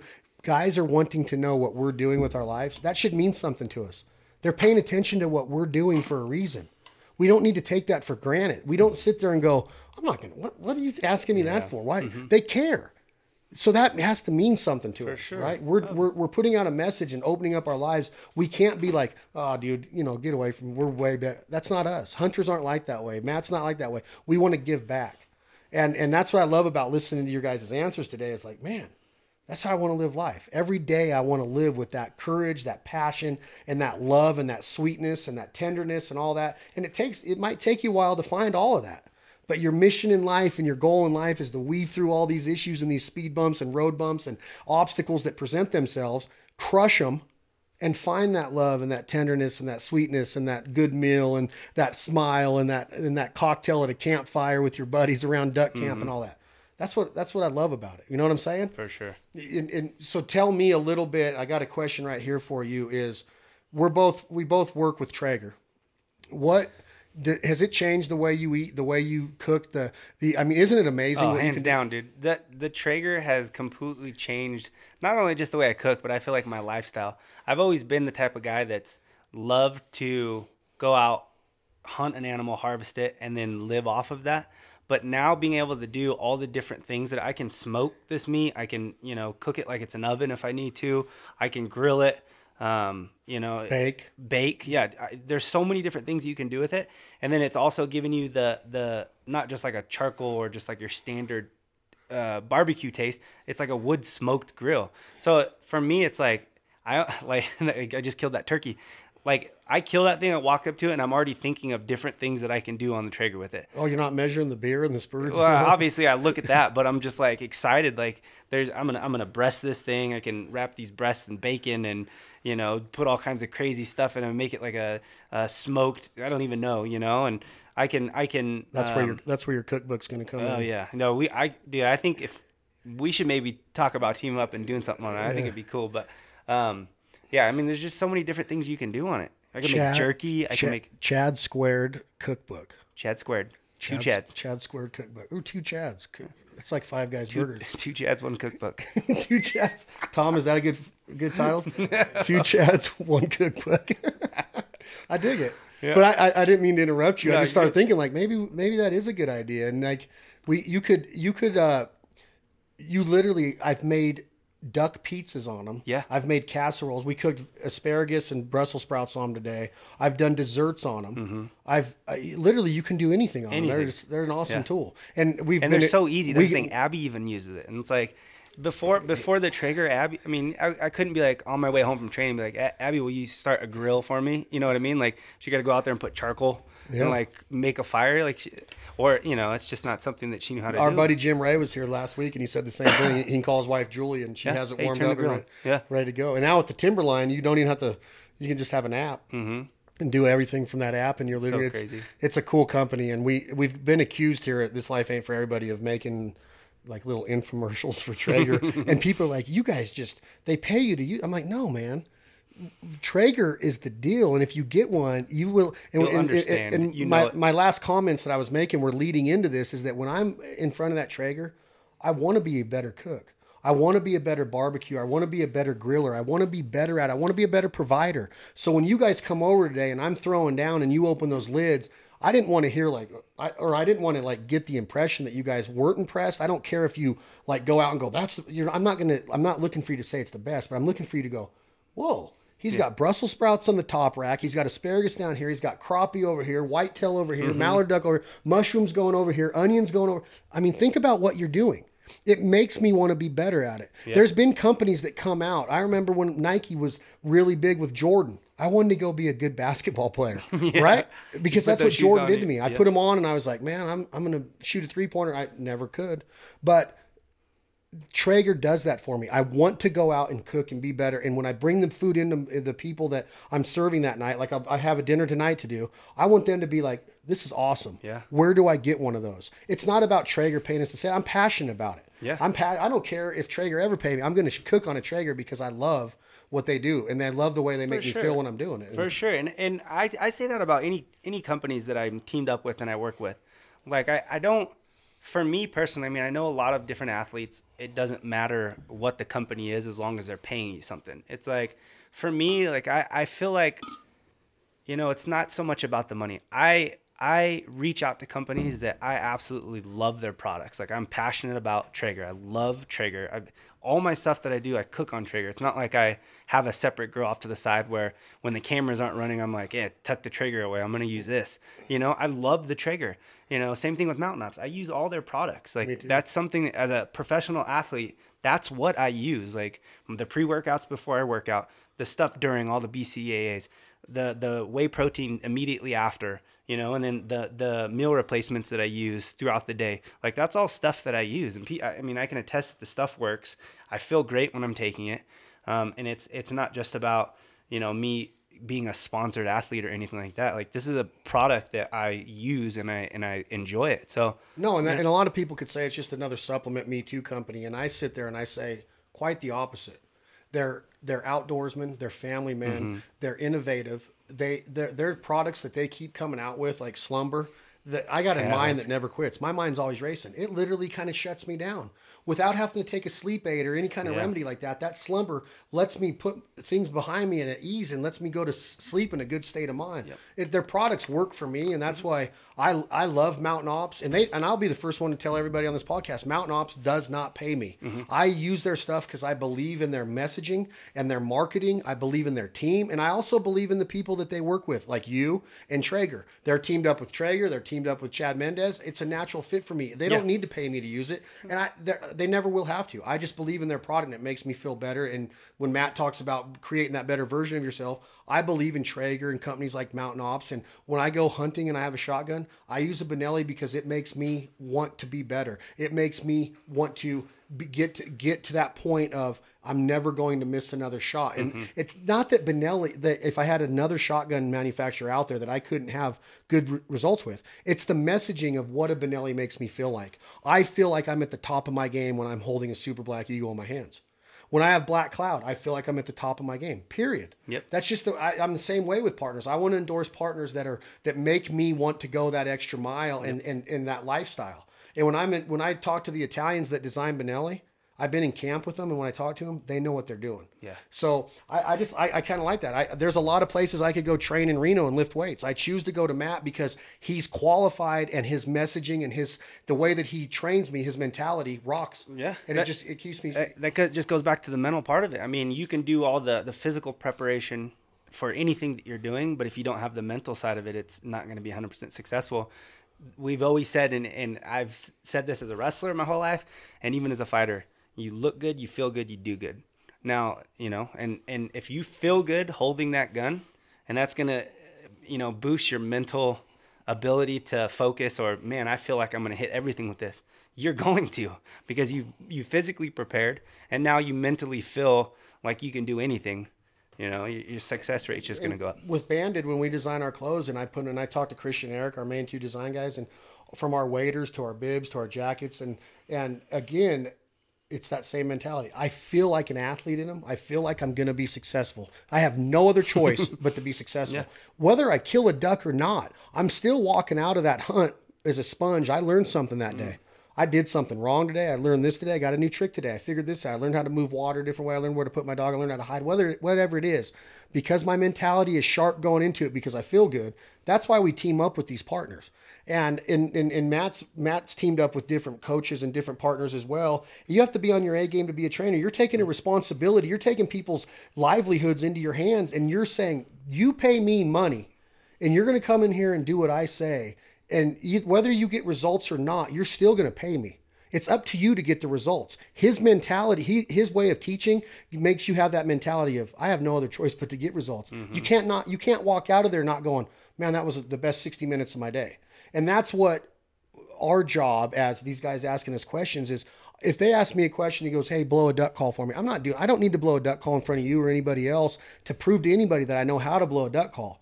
I did it because he asked me to. And if I would have said, no, Dylan, I don't want to do that, then I don't want to be that guy, because when I was the person trying to learn, I hated getting shut down. Yeah. But the guys that open their doors to me, I'm still friends with them. And I still sit there and go, man, if it wasn't for them, I wouldn't be here today. I wouldn't be doing what I'm doing today. So that's why we're teamed up with these guys. I see something in them. You see something in them. Matt sees something in his partners or his clients. And here's a great point. Matt's fired people that pay him. Yeah. You know, it's usually the other way around. It's usually that you get fired by somebody that's paying you. Yeah. He fires people that pay him because they don't have that mentality in the gym. They bring us down. Yeah. They bring the culture. It's the cancer. Yes, they bring us down. If you're not part of it, you get out. No, you don't need another dollar. You don't need it, right, Matt? No, thankfully, at this point in my career, I mean, certainly spent a lot of time struggling and developing my career to what it was, but we don't look at the money. We none of us do, right? It's all about our passion for what we're doing. And if somebody's going to come in and bring the culture down and they're not willing to change their ways, then that's when we have to make that decision that we're not going to let that become a part of our culture. So, it's not about the money. It's about helping people.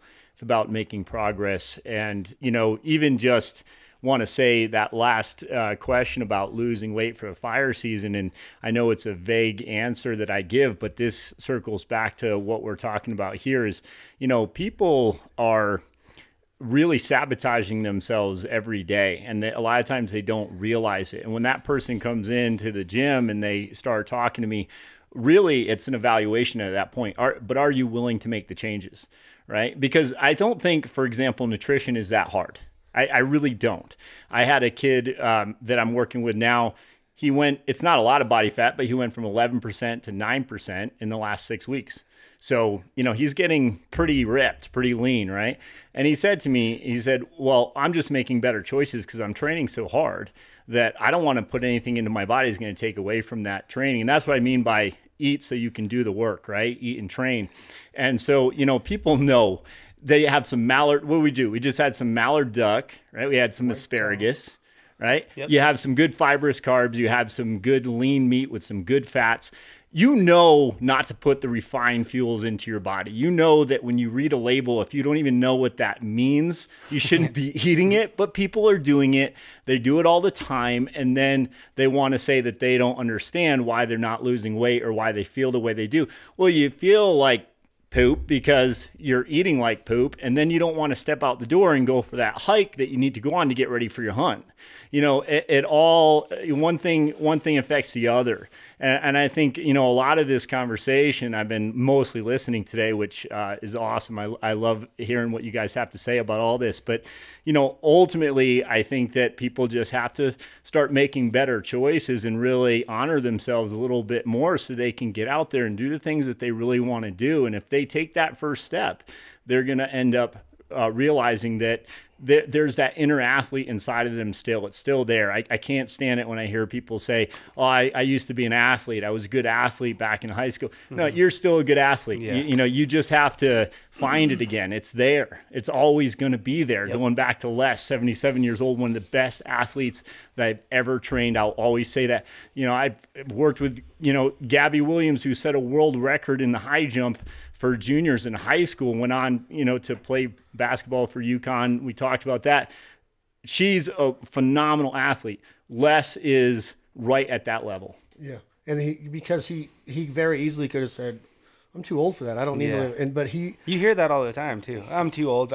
I'm too old. I used to be in great shape, but man, I'm just too old now. I know people, and I qualified for that for a while after I got done playing competitive sports, but I work out to be able to enjoy life. Mm-hmm. I'm not looking to be on a calendar. I'm not looking to win a fight. I'm not looking for anything else. Everybody has their reason for it. I want to be healthy and fit. And I don't think that there's another way to do it.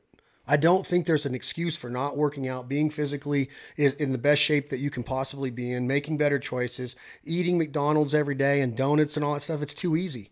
It's a very easy escape to go and do that. And all it does is just, like you said, Matt, sabotage you. And hearing Matt talk with the passion that he has it's really why we're here. And we're going to end it. We've been talking 2 hours already. I know it doesn't seem that long, but we truly appreciate the support. And what's so neat is that the caliber of athlete that you are, Mendes, the caliber of trainer that you are, Pendola, being able to have these different walks of life walk into this studio and lay down knowledge and show passion of what you do that's why I love hunting. That's why people are like, what's your favorite place to hunt? And I'm like, well, I break it down to like my favorite place to be in the world is besides with my daughter, is Duck Camp USA. I love being in duck camp, and it doesn't matter if we're cooking or it doesn't matter. Yeah. It doesn't matter if I'm in New England or Maine or North Carolina or California or Arkansas. It doesn't matter. I just like being in duck camp because once I'm there, I just feel like I'm somebody. I want to be in duck camp and become somebody. And if it keeps making me feel that way, I'm going to keep going. And that's when we say this life ain't for everybody. I'm not sitting there trying to paint a picture of like, hey, I kill animals, and if it's not for you, then you go away. That's not what this is about. This is about, it might not be for you, but at least give me a chance to get to know you a little bit. I might not agree with 2 dudes in a ring beating the living piss out of each other and blood being everywhere with a mop going in there to mop it up. But I don't sit there and voice that because I have respect for it. I might not agree that because you're a vegetarian or a vegan, but I'm not going to down you for it. Go do it. More power to you. I love you for it. But because we hunt or because we fight or because we take people's money to train them, don't down us. Get to know somebody on that level. Get down to the roots of them, and you'll soon realize that. And this is why I hunt. You'll soon realize that, hey, we got a lot of common blood running through our veins. And we can get down in the ditches with each other, in the trenches with each other, and we can talk and we can rap. And here I am, a duck hunter that wanted to be a pro baseball player, who wants to be a wrestler. The NCAA's just got over. You were a 2-time All-American. You were runner-up in the NCAA championships. You were a badass wrestler. I would do anything to put a singlet on and be able to achieve that. My buddies are back right now at the freestyle world championships right now. Just going back there and being able to watch Jordan Burroughs do what he does. I wish I was there right now. But being able to sit across from a table from a world prize fighter celebrity like you that has achieved what you do, what Matt's achieved, that's why I do this. I'm not sitting here going rah, I'm friends with Chad Mendes. I am buddies with Chad Mendes and Matt Pendola because we respect each other and we all love each other and we have passion for each other and what we do. And that's why this life ain't for everybody. You don't have to be a prize fighter to love Chad Mendes. You don't have to be a trainer to understand and respect Matt. You don't have to kill stuff to understand and respect what Chad Belding does. Its life might not be for you. You might be a janitor, you might be a pilot. That life's not for everybody. Being a soldier definitely isn't for everybody.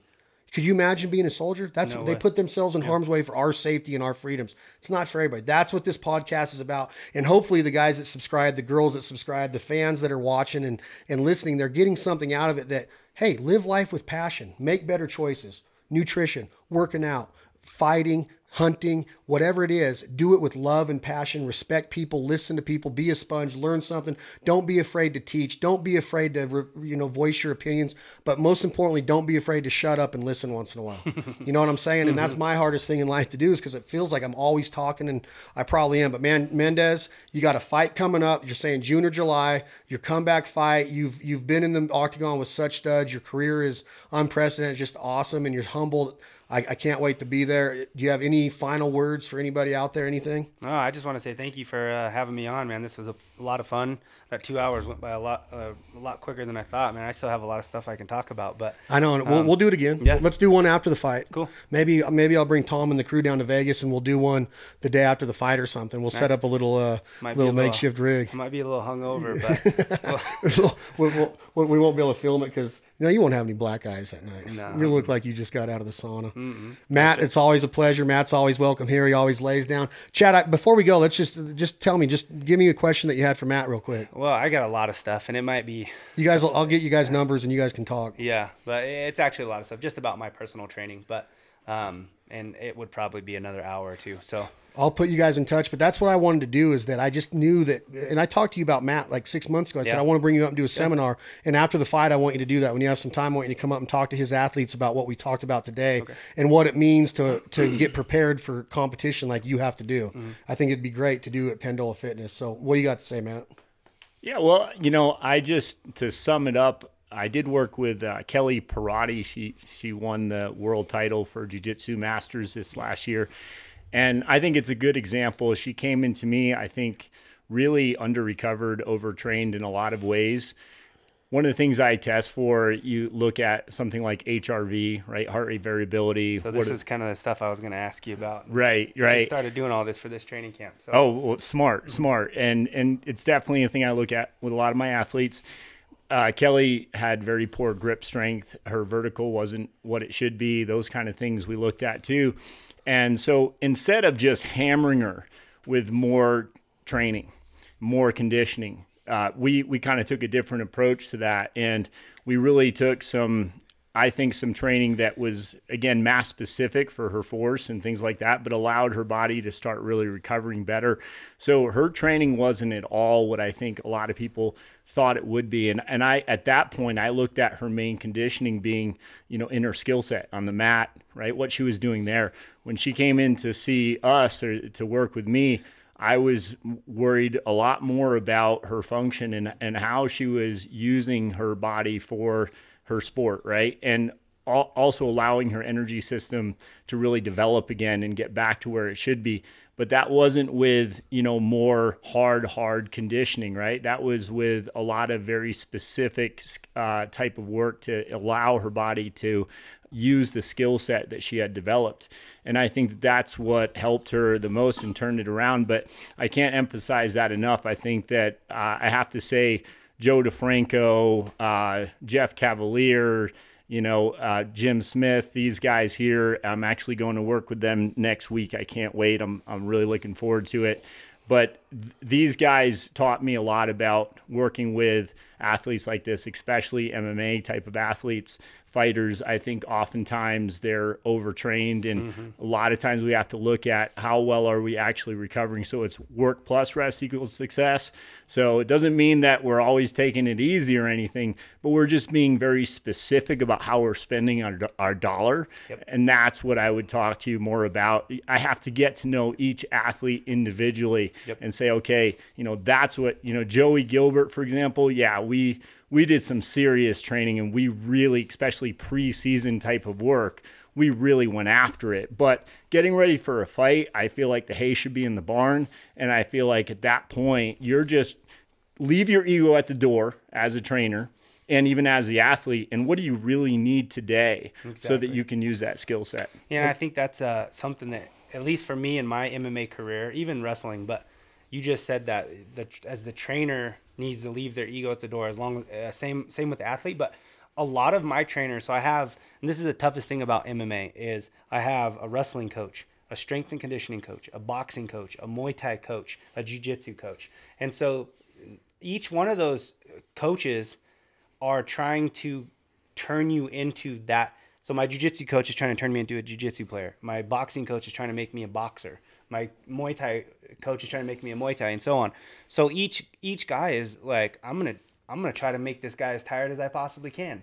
So every single workout that I'm doing, I'm just getting redlined, and there's no system to that. And so being able to have all these coaches get together and have a set plan to where preseason you're building that aerobic base. You're really getting that set in stone to where when you jump over into that 8 to 10 week block of training for your camp, your aerobic base is already built. Now you're focused on the speed, the power, and all the specific type of training that you need for whatever your sport is, meaning, for me, MMA. So I can focus all my stuff on the Muay Thai, the boxing, the wrestling, the jiu-jitsu, and getting that conditioning in shape. But for, there's so many fighters, and this is how it's always been like this for me. And that's what I said earlier. It's just balls to the wall 24/7. It's as hard as I can go every single workout. And, 3-4 weeks into that camp, I'm overtrained. I'm burnt out. And now I'm feeling crappier in my workouts 4 weeks into my camp than before I even started my training camp. I'm getting tired 30 seconds into a round. I'm like, what? I'm gasping for air. And I'm like, I'm training hard. I shouldn't feel like this. Well, that's why I'm overtrained. There's too much, not enough rest. And I think fine-tuning that and, everybody's ability to recover, everybody's ability to take different types of workloads is, everyone's different. So I think finding that for each athlete and developing that system for that camp is key. And it sounds like you you work with these guys and you have that figured out. Yeah, he does. And that's the thing, is that doors open and they can close just as fast as they open. And that's what I'm so proud of right now, is that I just had a feeling that, like, with his knowledge, I just know that it could help somebody like you. And it's cool that you do check your ego, and at least, because some fighter could be here and go, I got a Muay Thai, I got this, I got that, I got this, I got the best coach in the world. I don't need some little trainer from, well, he's not a little trainer from Reno. You can understand by listening to him talk that he's got it going on. So that door opens and Matt comes down, and he might be that central point that all these coaches report to. And like, he has this plan, and like, maybe he might see something that he can manage that for you. And that's a door that opened out of this podcast today. For sure. Can I interject? You just nailed it. The coaches have to communicate with each other. Yeah. They absolutely have to. I'm so proud of the fact that I've got this Pendola project team of mine, this track team that is a bunch of really dedicated athletes. And I have 5 of them today at the Arcadia Invitational, which is the biggest track meet in the country for high school. But I will say the one thing that's in common with those 5 athletes is I am in communication with their coaches. And that makes all the difference, because I have one girl who just texted me, or she was actually the one calling when it made that vibrating noise before. But she was calling me to tell me she just ran one of the fastest times in the country for the 800. Nice. And I'm so proud of her. But man, you look at her a year ago, we were looking very closely at her HRV numbers and realizing that she had been overtraining for too long. That communication has to be there. Leave your ego at the door. Her workouts look nothing like another one of my girls who was one of the top runners last night in her event, and yet they're in very similar events because they're two different athletes, and I have to communicate with that coach as well as that athlete. It can't just be, okay, well, this is the best strength training for you, despite what you're doing on the track, and vice versa. And then the coaches have to agree, well, maybe she should be doing less intervals out there. And that's what at the end of the day, that's what matters, that you're getting that athlete, right? Yeah. And I hope that I would like to see something, come into fruition, because if there's a way that I could ever give back to Matt what he's done for me, that's why I really wanted to make this introduction, is that I just saw something there 6 months ago. If Chad come to this gym and just met Matt, there might be something there. And I've said it with other athletes too, that, that I've met in different spectacles, that when I went to spring training with the Padres one year, and I walked into their gym and I was like, dude, Pendola must be training these guys. I'm like, I thought I was the only guy in the world that knew how to roll out like that. Like, and this guy's doing stuff that I do. And then I went to a San Francisco Giants game, and they were playing the Cardinals or the Phillies or somebody. And the second baseman, I'm not going to say no names, but the second baseman was doing the things that his warm-up drills were the walks, all the different box walks that we do, and pull, you can give them all the names that you do, Matt. But I was like, I do that every week in the gym. So I'm doing all this stuff that these high caliber athletes that are in the major leagues and that are doing, prize fighters like yourself, we're getting that. So I just knew that Matt was on to something different than just a regular trainer, So I hope that you guys talk, and I'll put you two in contact. Cool. Maybe if you're, I get 5%, I get 8%. But hey, doors open today. We might do a cookbook together. You guys might have a little fight management thing going on here. This life ain't for everybody. Mountain Ops, Traeger, we love you guys. All of our partners. We got some exciting stuff coming with YouTube, with the new This Life Ain't For Everybody YouTube channel. That's going to be awesome videos. You'll see Mendes on there. You'll see training videos with Pendola Fitness and the Pendola Project on there. I'm Chad Belding for Chad Mendes. UFC, his next fight's coming up in July. Find him on Instagram with Chad Mendes, same as Twitter and Facebook. Pendola Project on Instagram for Matt and his squad. We also look for Chad all over the UFC with fights coming up, like I said, the middle of this year in June and July. And his guide service is Chad Mendes' Fins and Feathers. You can find them on Instagram, other social platforms. Celebrity hunts, book a fishing trip, book a hunting trip with him. I'm Chad Belding for my brother Clay, Tom Rashashin. Thank you guys for all your help today. This Life Ain't For Everybody. Episode 4 is in the books. And just like our man Bruce Buffer would say, what does he say? It's time. See you, everybody.